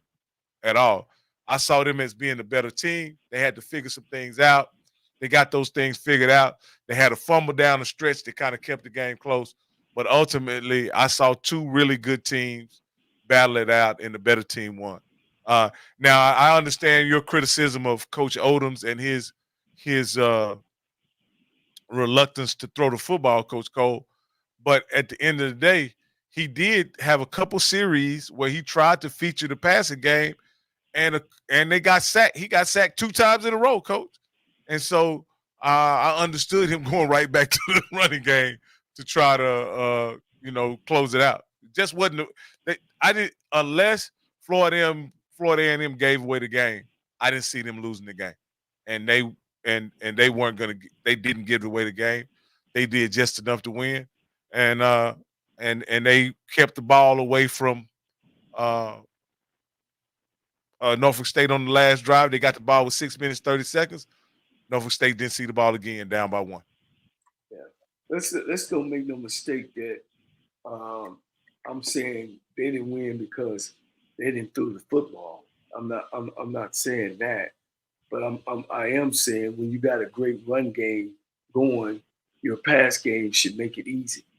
And maybe you might should have did some play action passes, to ride the thing up in there. I thought that the play to win the game at the end, that 2 things was happening here. The field goal attempt, 2 field goal attempts got blocked. That's coaching, Coach. That's coaching. Because evidently somewhere down when you were practicing that, those kids was not doing what they supposed to. So either you allow it to happen or you were coaching it. So we're giving up 2 of those. Then when you came down and you're running the ball and you got Kevin and the other kid that was Kevon King. Yeah, Kevon King that was running the hell out of it. It's no way that I'm involved my quarterback into getting a yard and a half to win the football game. I agree with you there, Coach. You know what I mean? Come on. I mean, I'm the coach. We come there to win. We don't come there and better yet, I would have came in the game as a 4-year coach and saying, this is the year. Not no we played the HBCU national champions to 1 point. Damn that. Who gonna remember that, Coach Kevin? And I really, Coach Rocky, that really disturbed me because I thought those kids deserved better than that. Well, here's my thing, and I may have said this when he was going for 2. In my opinion, whether he made it or missed it, the 2-point conversion, that wasn't gonna win the game. They hadn't kept. I don't think they put it in the second half. So I mean, that wasn't gonna win the game. Like that 1-point lead wasn't gonna be enough. Now it could have put some pressure on FAMU, sure enough. But with 6 minutes 30 seconds left, that 1-point lead was not gonna hold up. They would have to come down and score again. And they just and what it did, it gave Florida A&M opportunity in the game, which they did. Well, time out, Coach. If they would have scored that, it wasn't no thing about Florida A&M was gonna come and score. That wasn't guaranteed because they held them already to 24. Who knows in that last inning with that edge of 1 point, we tasting victory. And Coach, we said it earlier, they lost by a whole lot of 1-point games and 2-point games, right? So you learn from your mistakes, right? And you got a team that's been together for 4 years, right? That's how you learn how to win. That's how you win football games. But when you come in there telling me Florida A&M, the national championship winners, and guys, y'all counted this out, and we only lost by 1, and we rushed 250 times, man, throw that out with the baby in the wash, in the window and all that good stuff, bro. I just didn't buy it. I guess you're not a fan of moral victories, huh, Coach? No, sir. No, sir, Coach. No, sir. Especially not in your 4th year. Now let him lose 2 or 3 or more of those. You know what I'm saying? Rocky, let me. Hey, he'll be on our show. He'll be on our show, Rocky, and we'll help him get another job. Well, see, after that comment, he might not be on the show, Coach. Scott, Rocky, let me. I'm gonna do 2 things. To all my Southern people, what you saw was a Dawson Odoms offense, and you also saw why he never went to the Celebration Bowl, because that offense. When I literally saw that, I said, I've seen this story before, and I have seen this play out at Southern when they played Alcorn many times in that SWAC championship game. And when it was time for Dawson Odoms to dial up a play, that's just not his thing. And I think also what happens too, and what bothers me about a lot of coaches, they overthink things. They want to try to get cute, because you know what? And I saw this happen in the Celebration Bowl with Jackson State when they went to the tight end instead of going to Travis Hunter, who's clearly the best player on the field. But I'm going to lose. If I'm going to win or lose, I'm going to win or lose with my All-American. Same thing here. The quarterback, they say, you know what? They think we're going to give it to the running back. Let's do the sprint rollout. Let's do that RPO. And FAMU thought the same thing and blew the whole play up. So those are things that, again, that separates good teams from bad teams. Because, again, we talked about it. Norfolk State lost 6 games, and they even pointed out for the people on TV, because I watched the game on replay, 6 times they lost games less than a touchdown. This goes back to your point, Coach Cole. You've been there 4 years. You had actually the most starters coming back in the MEAC. You got the most all-conference players. There is talent on that team. So we're not for all those people that think not going to be talent. And I also got to say, I'm going to put my Florida A&M hat on. Daniel Richardson completed 73% of his passes. He averaged 10 yards of completion. That's good number for me. So for all of you all talking about, oh, he ain't what we thought it was, you all teams play this week. And I'm going to be back here next Tuesday with the list of what your quarterbacks do. And I guarantee you, and I will bet all you all in this chat, because, boy, y'all been chirping, that your quarterbacks will not do exactly what Daniel Richardson did. I guarantee it. I will put my money on it.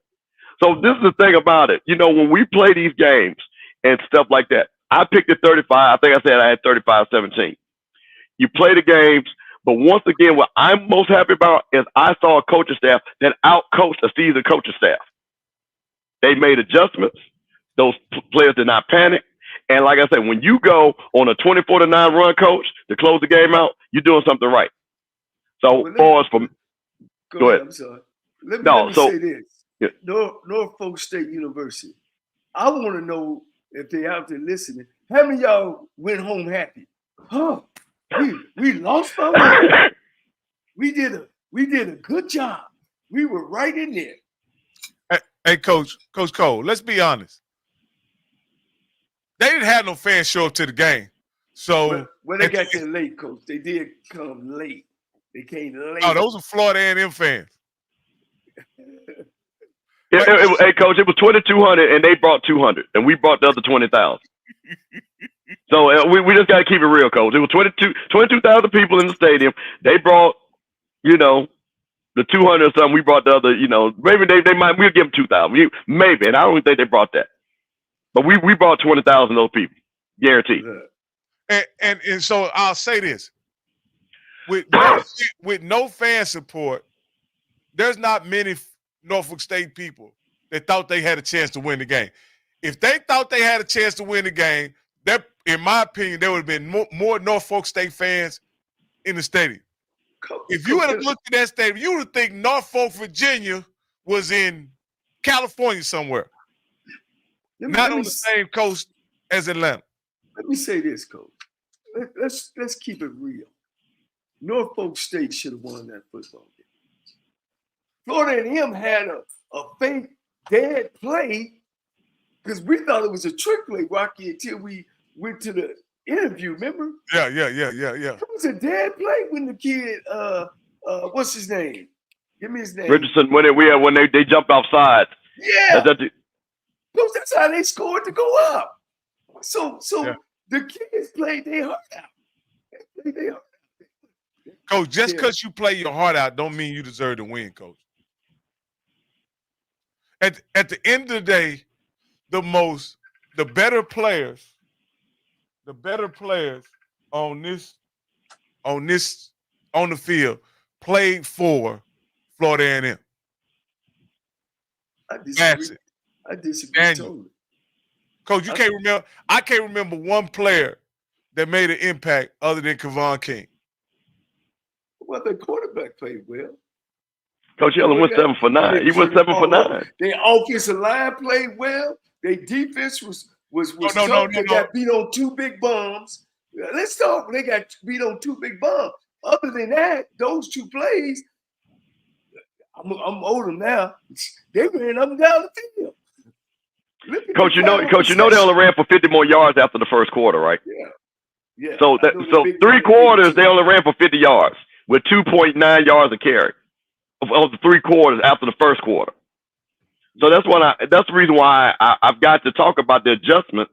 And you even talked about this, Coach. Me and you were sitting there, and you looked at me and said, Coach Campbell, the linebackers are just not meeting their gaps. And what we found out is that Eric Hall was pulled from the game because he was not maintaining gap integrity. They pulled him out of the game and didn't allow them to come back, from my understanding, in the third quarter. Well, so these are the things. Go ahead. So these are the things that, again, I always like this. I love when the first team plays out the gate. We were the first team that plays out the gate. And we're going to talk about some other games that we have highlighted. But for me, the goal is to win the game. Overall, we had 1 bad quarter. We had 3 good quarters.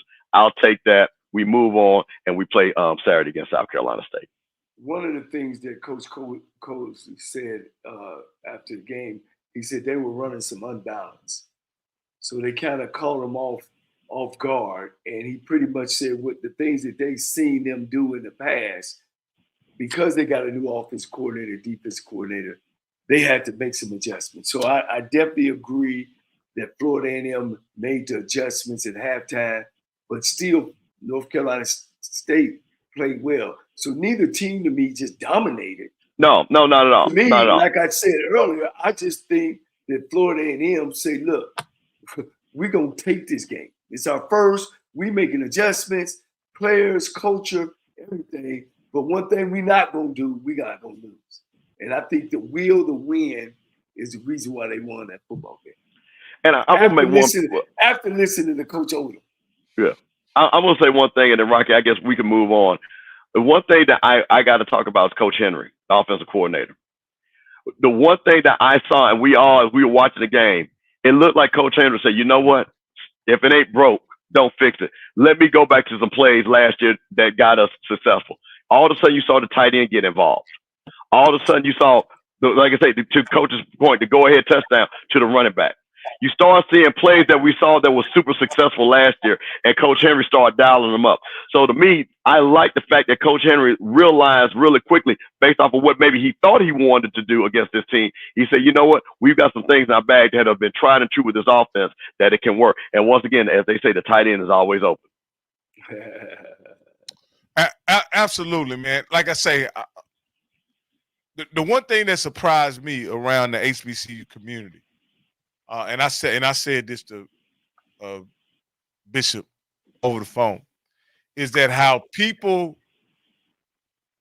totally discounted Norfolk State even after they saw them play y'all into a very competitive game. They were like, Norfolk State is sorry. Ain't no way FAMU is going to go to the Celebration Bowl if they can only beat Norfolk State by 1 point. And I'll say this, I'll be surprised if Norfolk State isn't vying for the MEAC championship based on what I saw on Saturday. Rocky, you'll see it. Like I say, you'll see. I really think Norfolk does have a good team. They do, but you got to go in there with high expectations that that we come to win the football game. We just don't come to play good. Because I've been on staffs and coached before where we didn't play good. But when you have a will to win, you do the things that make you win. You know, so and I just never really seen a coach in my coaching career that that talked about it basically to me because he was coming at the media. Correct me if I'm wrong, Rocky. Mm-hmm. So you guys didn't think that we were gonna show up. You lost. you lost. You know what I'm saying? And we ran the ball up and down the field. Yes, but you lost.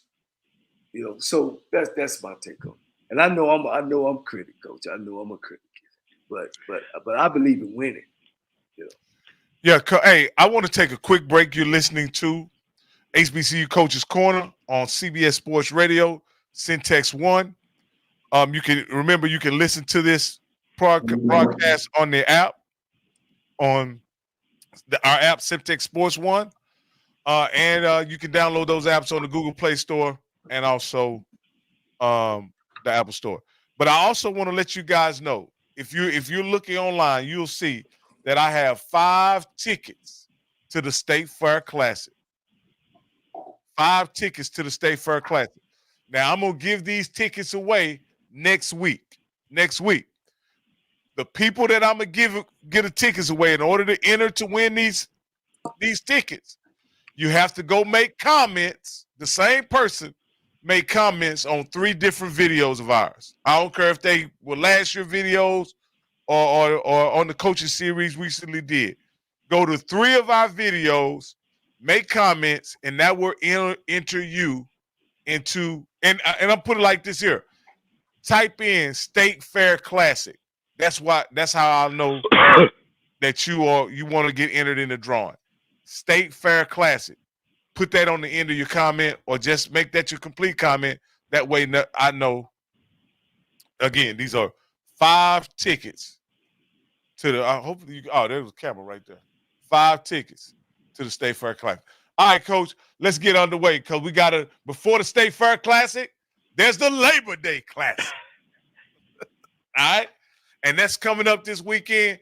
Let me get you guys' thoughts on this game and tell the people what we can expect on the Labor Day Classic hosted by Prairie View A&M.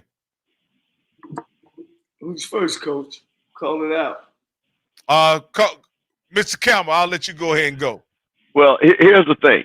Now, this is where the difference is when you won a championship and now you're trying to win a championship. See, now, Rocky, FAMU has already won their first game. So this is what I want to talk about. Now, all these pretenders to the throne, PV, they have been in our chats. They have said that this is their year. This is the thing. Now, I have picked them to win the West. You got to start by winning this game. Here's the thing. We had Coach Bubba McDonald right here on the HBCU Coaches Corner. We talked about who potentially was going to be their quarterback. Who is going to come out there? Who's going to be under center? Are they going to be able to execute the offense? We talked to Coach Dishman. He said, you know what? I'm going to bring in a few, and we talked about his recruiting class. I'm going to bring in a few recruits. I'm going to build from the high school. But remember, they still have a lot of talented players that came in with that Andrew Body recruiting class that is still on that team. So let's not say that this team doesn't have it. But for me, this is where Prairie View has to start and win this game. And I'm going to say this to you, Prairie View. Unlike FAMU, this is a game that I want you to try to dominate, because you're going to need confidence going into the SWAC. And one of those games is this game right here. So for me, Prairie View, I need to see you to win this game by 14 points.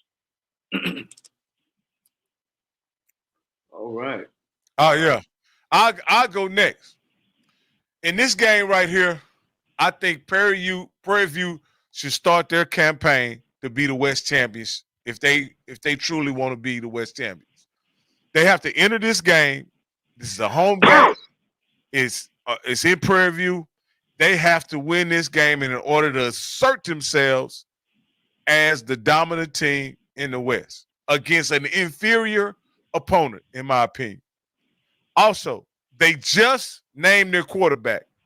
Y'all may help me pronounce his name. Is it Cooley or Coley? Y'all let me know what it is. I'm not sure.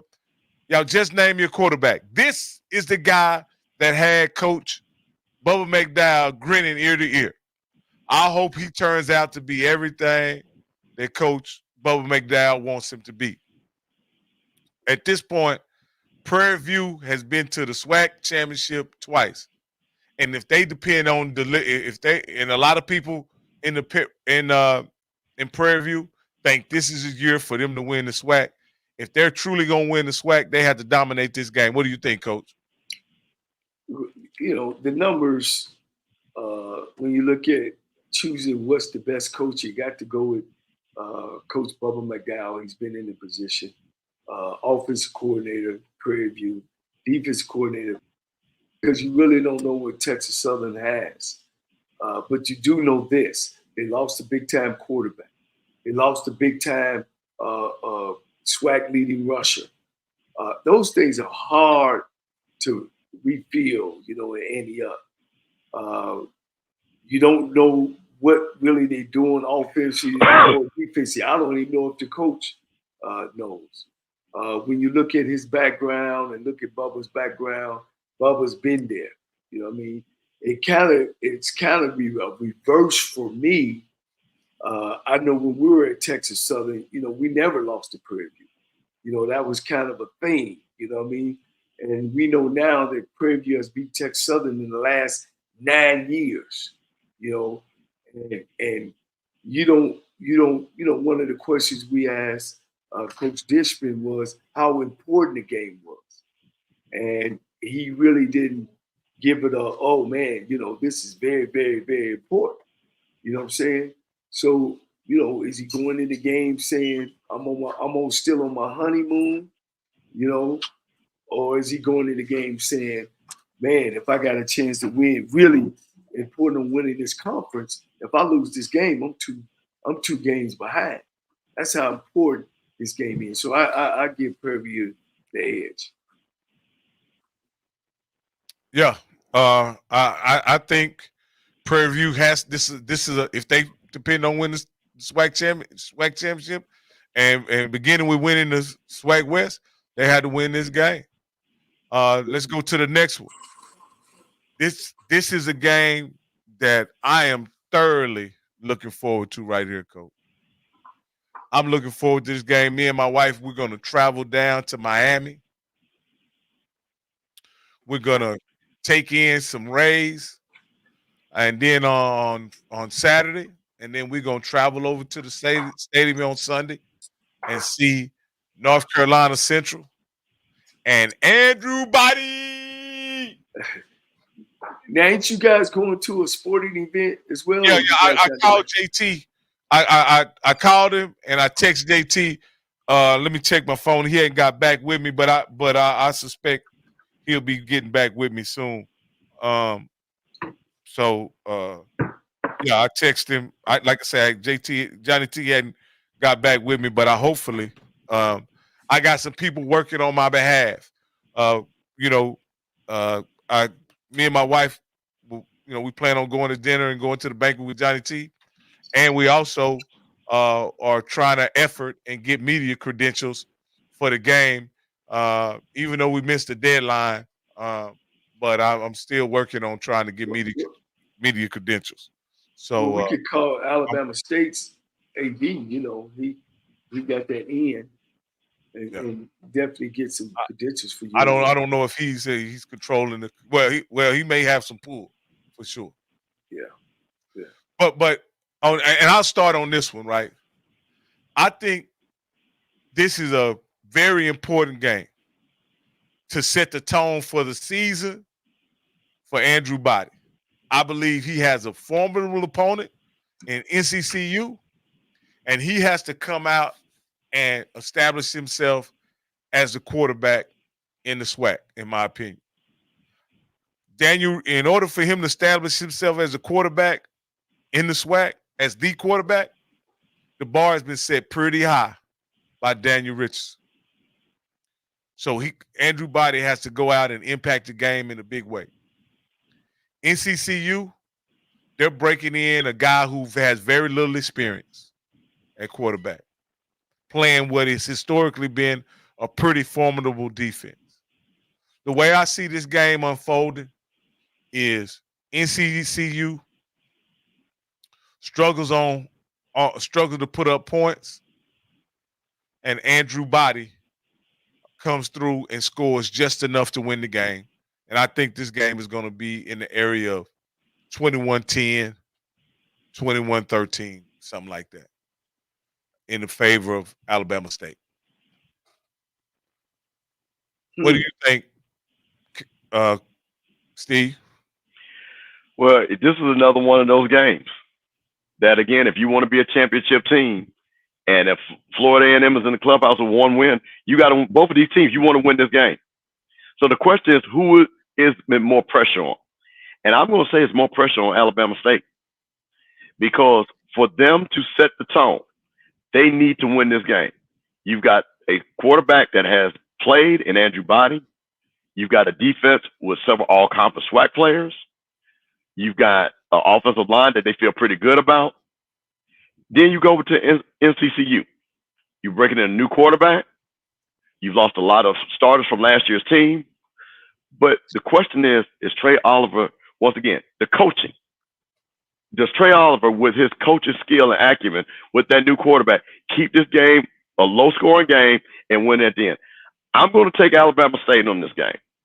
But what I will say this to Alabama State people, this is one of those games that when you're looking at your season, if you lose this game, I'm going to tell you, the teams like a Florida A&M, the teams like a Jackson State, the teams like a Bethune-Cookman, you know what they're going to say? These guys not as good as I think they are. If Central can beat them, we can beat them too. Winning brings confidence to a squad. And, Coach, you know this. So my thing is, these are building block games that for a team like Alabama State that's getting ready, as I like to say, this death march, that because they've been picked, they're the team. They're the number one team in the East. The team in the East has been the one that's represented in the Celebration Bowl the last 3 years. So once again, will you be able to handle the pressure? Is Andrew Body ready to step up and play a game that he needs to play? So I'm going to take Alabama State. I'm going to take them 24-21. Wow. Well, the quarterback for North Carolina Central is a guy that does have a little more experience than we think, because he played behind the other one and they were blowing teams out. So he did get an opportunity to play a lot, more than we thought. But y'all understand that who's coaching North Carolina Central, don't we? A guy named Trey Oliver, who took Deion Sanders and destroyed the All-American team of Jackson State. He destroyed them, Coach. It wasn't even no contest really till the end. So when we talk about coaching, the edge goes to North Carolina Central. When we talk about great program, that goes to North Carolina Central. You got Coach Robinson in his third year of being a coach and got a lot of new things going. We got Andre Body, who can make a difference. He's the difference maker. I believe what you guys said about Body, he's the difference maker. And Body is no secret of taking over a game and putting a team on his back, because that might just be what he needs to do. They lost a lot of receivers at Alabama State. They got a great running game. They always had great defense. So that's going to be the tale of will Alabama State defense come back and slow North Carolina Central down? North Carolina Central is a solid program. I think it's going to be a close one. I think it's going to be a close game. I think the two quarterbacks is going to make a difference. And I'll talk to you guys on Monday. So I got North Carolina edging, and I'm going to give them the edge because their staff is much more seasoned than Alabama State's is. All right, Coach. All right. Anything you add before we move on, Steve?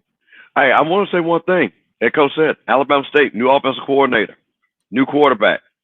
That's the time. So, again, what we saw, and this is what I like when we see a game. You saw Florida A&M staff, new offensive coordinator, new head coach, new quarterback, went into halftime, made adjustments, were able to score. Alabama State, if you're in that same position, if you get down 14, will you be able to make the adjustments? So I'll be watching that. That's right. That's right. That's right. Oh, he on the phone. He talking to somebody. Oh yeah, that was Johnny T. He was letting me know that he working on my stuff. That's right, Johnny T. We call fans out too if you ain't doing what you're supposed to. All right. Hey, so yeah, I just think I'm just looking forward to being a good game. Now let me ask you this here, Coach. I'll ask you this. Looks like there's a forecast for rain. Does that favor one team or the other? But usually it favors a team that likes to run the football. You know what I mean? But body is the total package. He can run it and he can throw it. So that's what it usually is. But you got two teams that ain't even from that area that's going to be playing down there. So it's going to be a good football game. Coach Robinson is seasoned now, but Coach Oliver is a genius, you know, and he's a motivator. So I look forward to it being a good game, Coach. It's gonna be tough, but I just give North Carolina Central the edge. Let me ask you this. Let me ask you this one, Coach. Eddie Robinson's been coaching for 3 years now, right? Mm-hmm. He beat Jackson State last year, if I remember correctly. I believe that was probably the signature win up to this point in his program. You agree, Steve? 100%. Because and he called it, and it was Jackson State's homecoming. Absolutely. Would this big in the book for homecoming? Would this be a bigger win than beating Jackson State last year? I would think so. You know, and he's also won the Magic City Classic because you could throw the records out there, and he's had his team ready for the Magic City Classic as well. So he's got some stripes.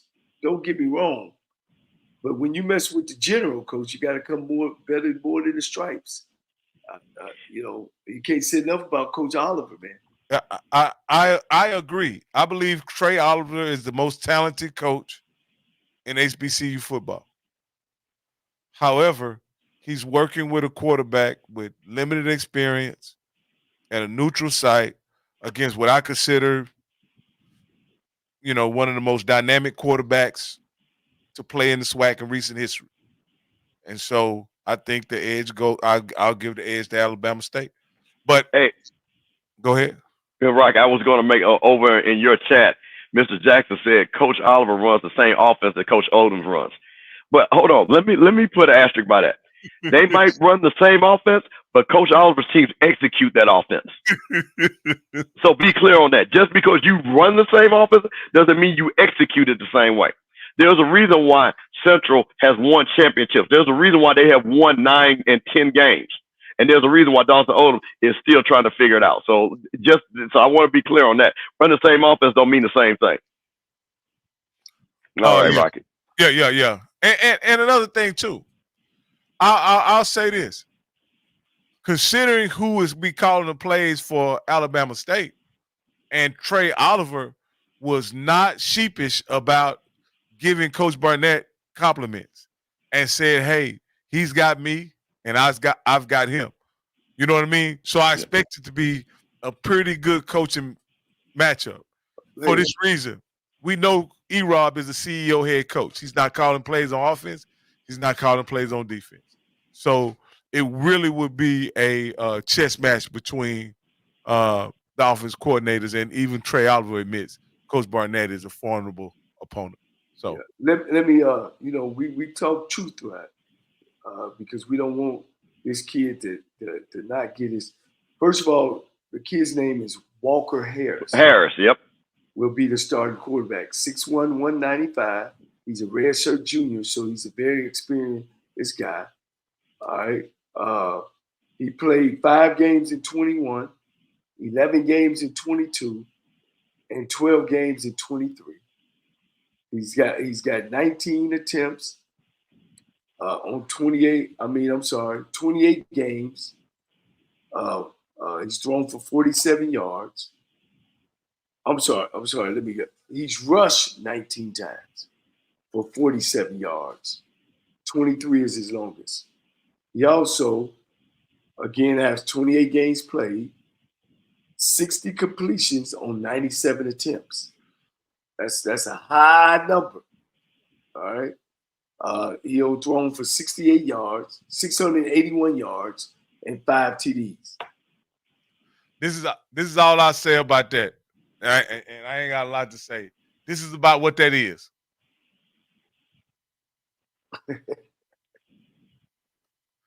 Did you just hear that? We did not. We did not. Hold on. Tell you. He's completed 62% of his passes. But we talking about practice, man. What are we talking about? Practice? He was in garbage time, coach. He did all that in garbage time. Okay. Does garbage time matter, coach? You a coach. I don't know. Does garbage time matter? But he's been there. He's been there 3 years, coach. He's been sitting for 3 years. I know a guy that sit for bench for 3 years, coach, and he came in and he broke all the career records. I don't want to hear about that guy. No, I know who that guy is too. So I know where he played. He played at Texas Southern. I know that's where he played. So guys like him that sit, and when they get the opportunity, coach, they got a chip on their shoulder. Just like I Junior. talked with Coach. Junior did at FAMU. Yeah, I talked with Coach Oliver extensively on this kid, and Coach Oliver thinks that this kid is the next coming. So we'll see. Oh yeah, we'll see. All right, well, we're gonna next up. We have the brawl at Bragg. Hey, coach say this. They didn't have a name for this game, and I think this game deserves a name, especially since the last time Florida A&M lost at home, they lost to those big, bad Bulldogs. So, with no further ado, I'm gonna let Mr. Campbell lead this one. Well, we've got a tale of two teams. I'll start with South Carolina State, bringing in a quarterback that played for Tennisberry, 4 return offensive linemen, an all MEAC running back. That sounds a lot like Norfolk State. On the flip side, a lot of holes in the defense, defensive backs still trying to get it together. From my understanding, linebacker core is going to be the weak part of that team. FAMU, always play the game. Kind of know what, and I heard what Coach Cozy said. We had players that we thought might be the stars, but now as the game progressed, now we got other guys that might be the stars. So that one game allows you to see what your players are going to be. Also, it allows FAMU to say, you know what? We know that they watched that tape against Norfolk State, and it's something that we're going to work on in practice. I think this is one of those games that FAMU comes out the box, wins this game 28-14, because I think South Carolina State first game, I think they're going to have trouble, and I think it's going to be on the defensive side of the ball. I think offensively they're going to move the ball a little bit because those 4 offensive linemen and with a seasoned quarterback. But I just think that FAMU's offense and just what we saw is going to really have an explosive day. So I go 28-14. All right, you want me to go ahead and go, Coach Cole? I whatever you want, Coach. You running the show. You got the ball. I'll go ahead and go. I'll go ahead and go. Okay. In this game, I'm gonna make it simple. You got the HBCU national champ that I put my eyes on that looks like they have reloaded at running back, at quarterback. And even though the defense gave up 220 yards, right, what I saw was a defense that was able to adjust and eventually cut Norfolk State's water off. Right, was able to cut their water off. What I see in South Carolina is a bunch of question marks. You know, I think Tennisberry is a good coach, a good motivator, but we don't know what they have at quarterback. We got a guy, I want to say his last name is Phoenix. We know coach. We know he was able to be an impact player on Division II, but this is big time college football. This ain't Division II. And so with all those question marks going into the game, I got to take FAMU, and I'm going to take FAMU big. I'm going to take FAMU 31-10. Well, let me say this. A team make its biggest jump from game 1 to game 2. You know, their conditioning, they're comfortable with what they're doing. And so South Carolina playing for the first time gives FAMU an advantage. FAMU will come in more so, got things together, know what to expect, in better game condition, speed, and all that. South Carolina State just got too much new. I know Florida A&M does too, but they've got to be. They had an opportunity to clean some stuff up, you know, and find some players and players that they thought they could play. They're gonna be able to make some adjustments.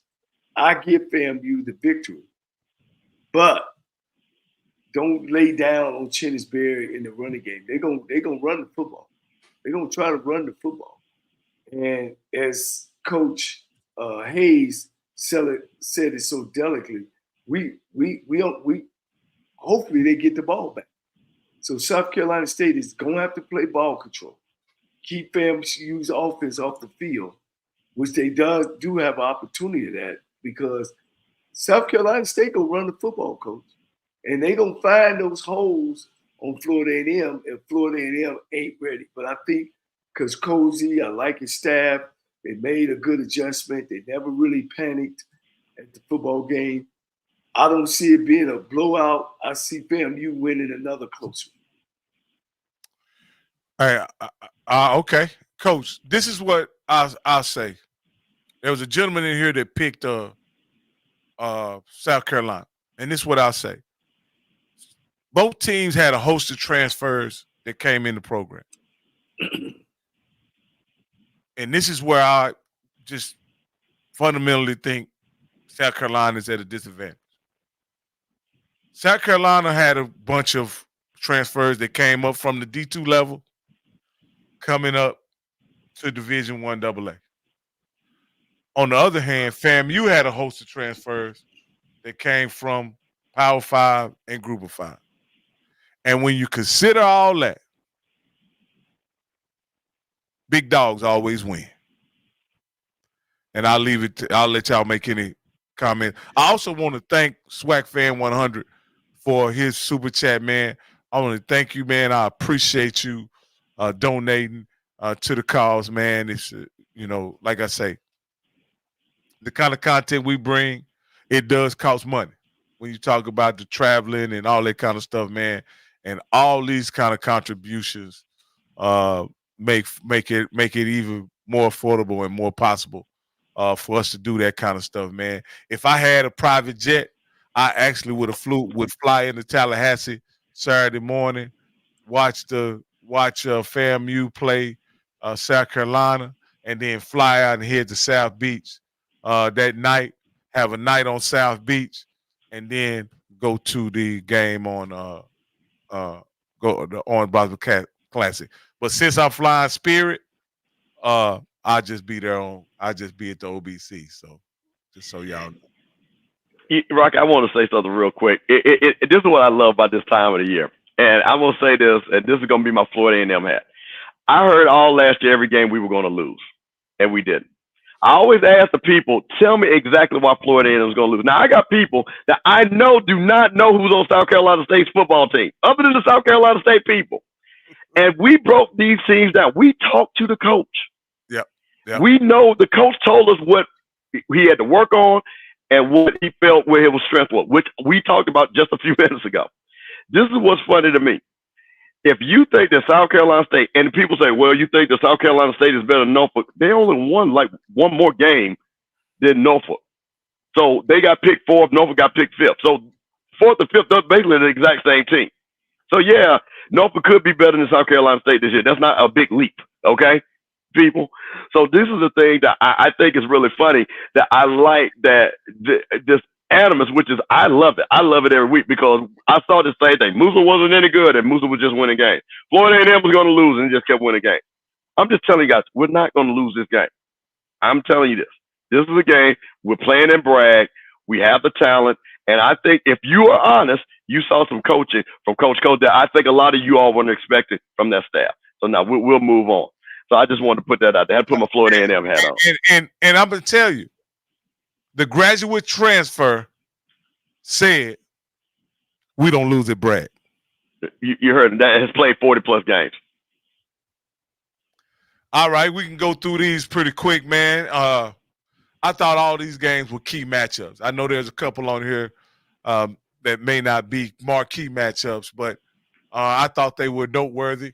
We can we'll get a chance to see this live. I'll just go ahead and say I got ULM against Jackson State. Though I'll say this, I'm a Jackson State fan. I hope Jackson State wins, but I just don't have any confidence they can go to ULM and pull it off. I'm going to go next, Coach. I'm from Jackson. Here is the thing that I'm going to say. Jackson State has never beat an FBS team. But with that being said, they never played a lot of FBS teams, to be honest with you, especially during their powerhouse years. This is the team. If they're going to beat an FBS team, this is the team. I know a lot of people from Jackson are going to come down. But the one thing that I'm nervous about, I looked at ULM. I looked at their coach. I looked at what the strength of their team is going to be. It's going to be their offensive line. You know the weakness of Jackson State's team last year? They gave up 150 yards rushing last year. They were 7th in the SWAC. So that makes me nervous. If Jackson State can maintain the line of scrimmage, I believe they got a shot. But Rocky, I'm like you. My heart says 21-17 Jackson State, but my football acumen says 24-20 ULM. ULM. All right. All right. This is one I thought was an interesting matchup. Mississippi Valley and Tennessee State. Now, of course, I'm going to take Tennessee State. But Tennessee State lost to Lane College last year. Mississippi Valley won one game last year. That's the converse of that, though. Tennessee State. Tennessee State all the way. And I'll say this. Let's be clear.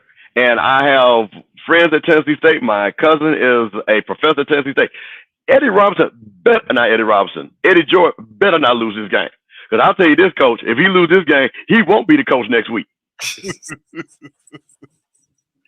All right. I don't know. You know, they paying him that big old salary. Coach, I'm telling you now, Coach, Coach, you coach at Tennessee State. One thing, that Big Blue Nation is a pride. And they have not been roared. They have given him a lot of latitude because, Coach, listen, we came up in that Big John Barry era. You know what I'm saying? Yeah. And when they believe in winning championships or have a winning season. I'm talking about not 7-win seasons. Tennessee State used to have 10-win seasons consistently, 9-win seasons. They have let Eddie George kind of percolate, but I'm telling you, they lose this game, that's going to be a problem. Wow. I believe you. They can't lose, but they got a rough schedule. You know, they play in the what is that? The Big South. They came next to last year. OBC. Yeah. It ain't the OBC anymore. It's OBC Big South. Yeah, it's changed. But I see Tennessee State winning. I see it being a close game, though. I don't see them running away with it. Hey, Brock, let me just address something. Thank you for the time to be meant. We know it's not last year, but we actually know what Florida A&M is. So you tell me what you know about South Carolina State that we don't know. Feel free to call in. Because you clearly must be on the coaching staff, because there's nothing you're going to be able to tell me about South Carolina State because you haven't seen them play. So I understand, because you're not making any sense. You saying it's not last year. You actually saw Florida A&M play. You haven't seen South Carolina State play. So I just want to address that. Let's go, Rocky. Southern and McNeese. All right, Southern and McNeese. Now, McNeese played against my nephew's team, Charleston State, And for what I understand, they led most of the game, if I'm correct. And then Tulsa State came back and won the game. Now, McNeese is invested in some NIL guys. They actually got the quarterback from the team that played in the championship last year, FCS championship. I want to say his name is McDowell. I may be mispronouncing it, but I think that's his name. Wow. Can the Southern head, the first year Southern head coach, Terrence Graves, go down to McNeese and shock the world? I don't think so. I got McNeese. All right. Of course, McNeese has been on the downside the last couple of years, which they did have a good football program.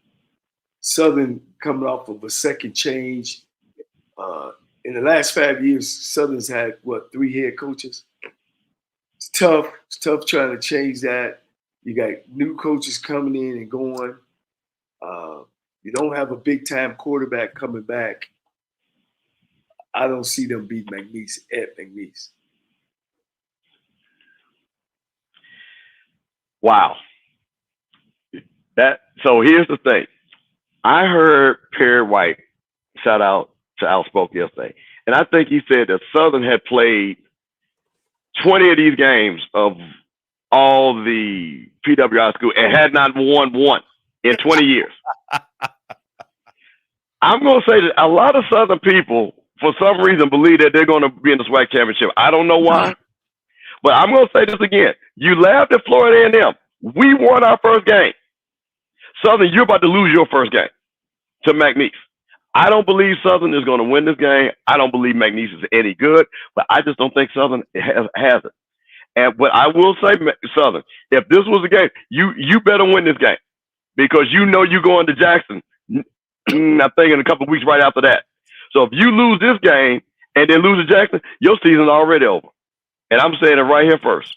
And then your season's already over. And then they have to show up at Prairie View on September 21st with 2 losses under their belt. Mm-hmm. So I'm just saying, this is what I like. It was all this FAMU barely won. Guess what? We won. Now you're on the clock.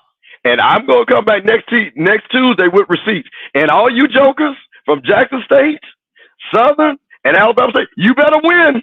I swear to God, you better win. Because if you lose, what does that say about your team?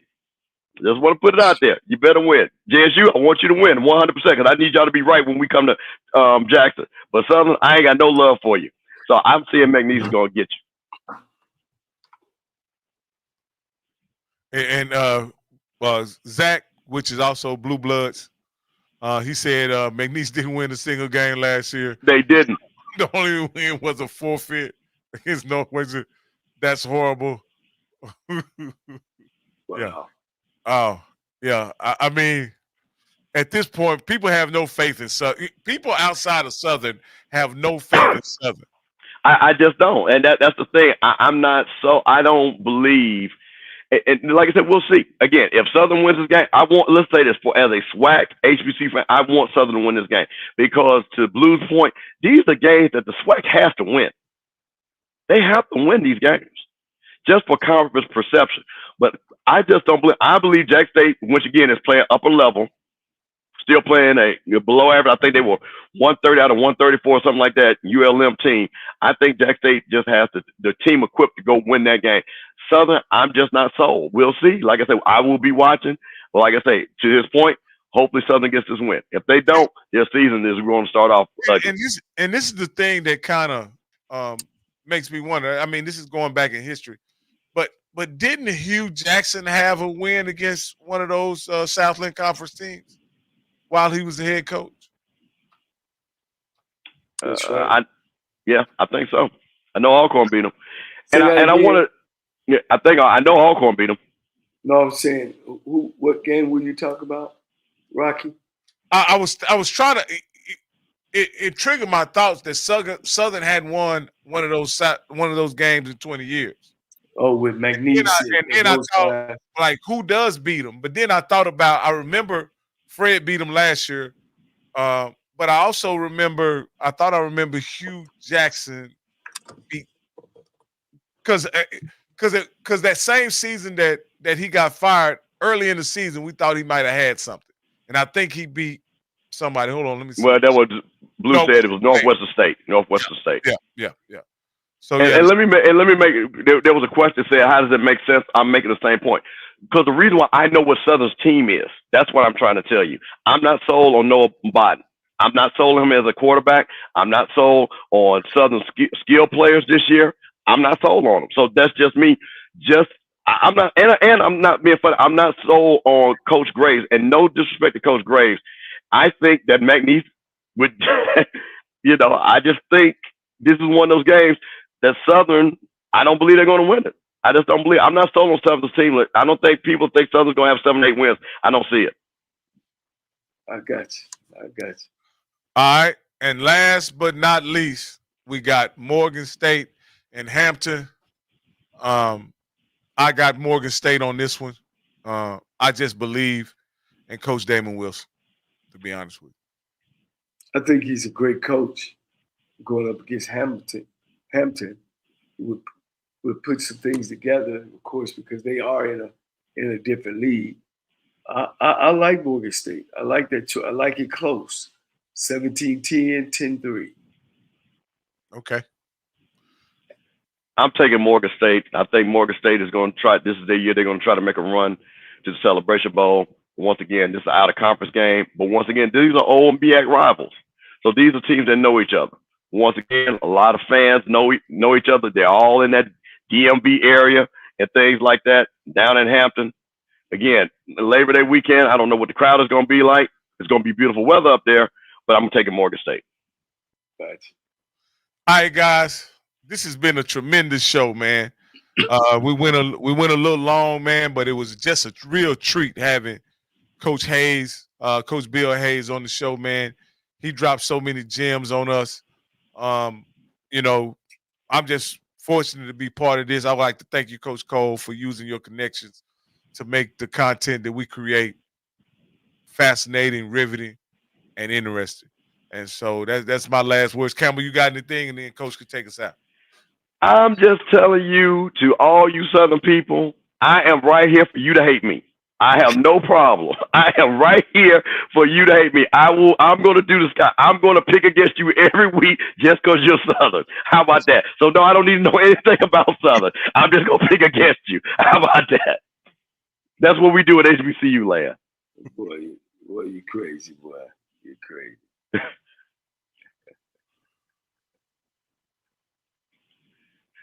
Go ahead, Coach. It's on you. Take us out.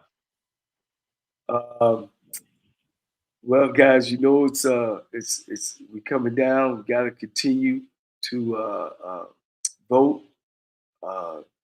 We've had a great weekend. I've had a interesting weekend because, as you know, now that I lost my oldest brother, and the strange thing about it, a lot of things came out at the funeral.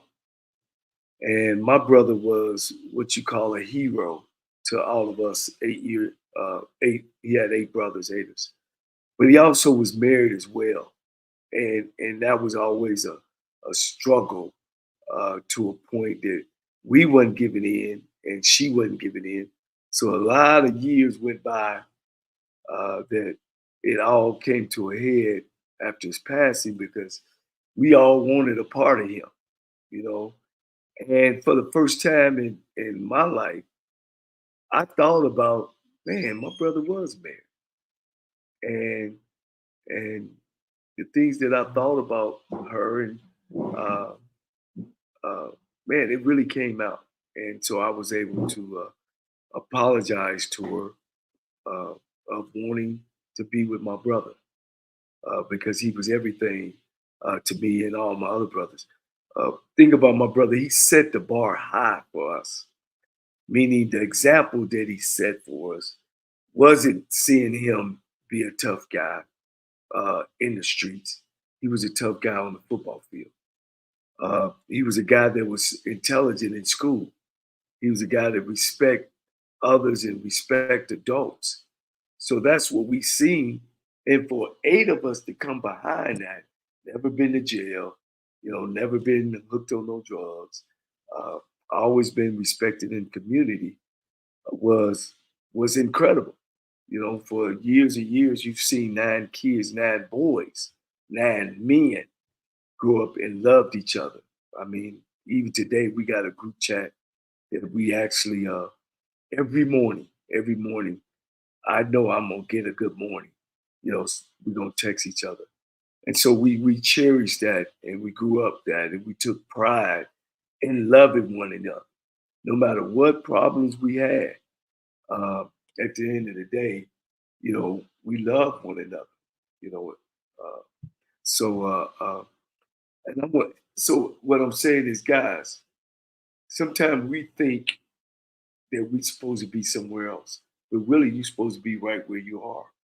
I can remember the time when I did lose my dream job at Texas Southern University.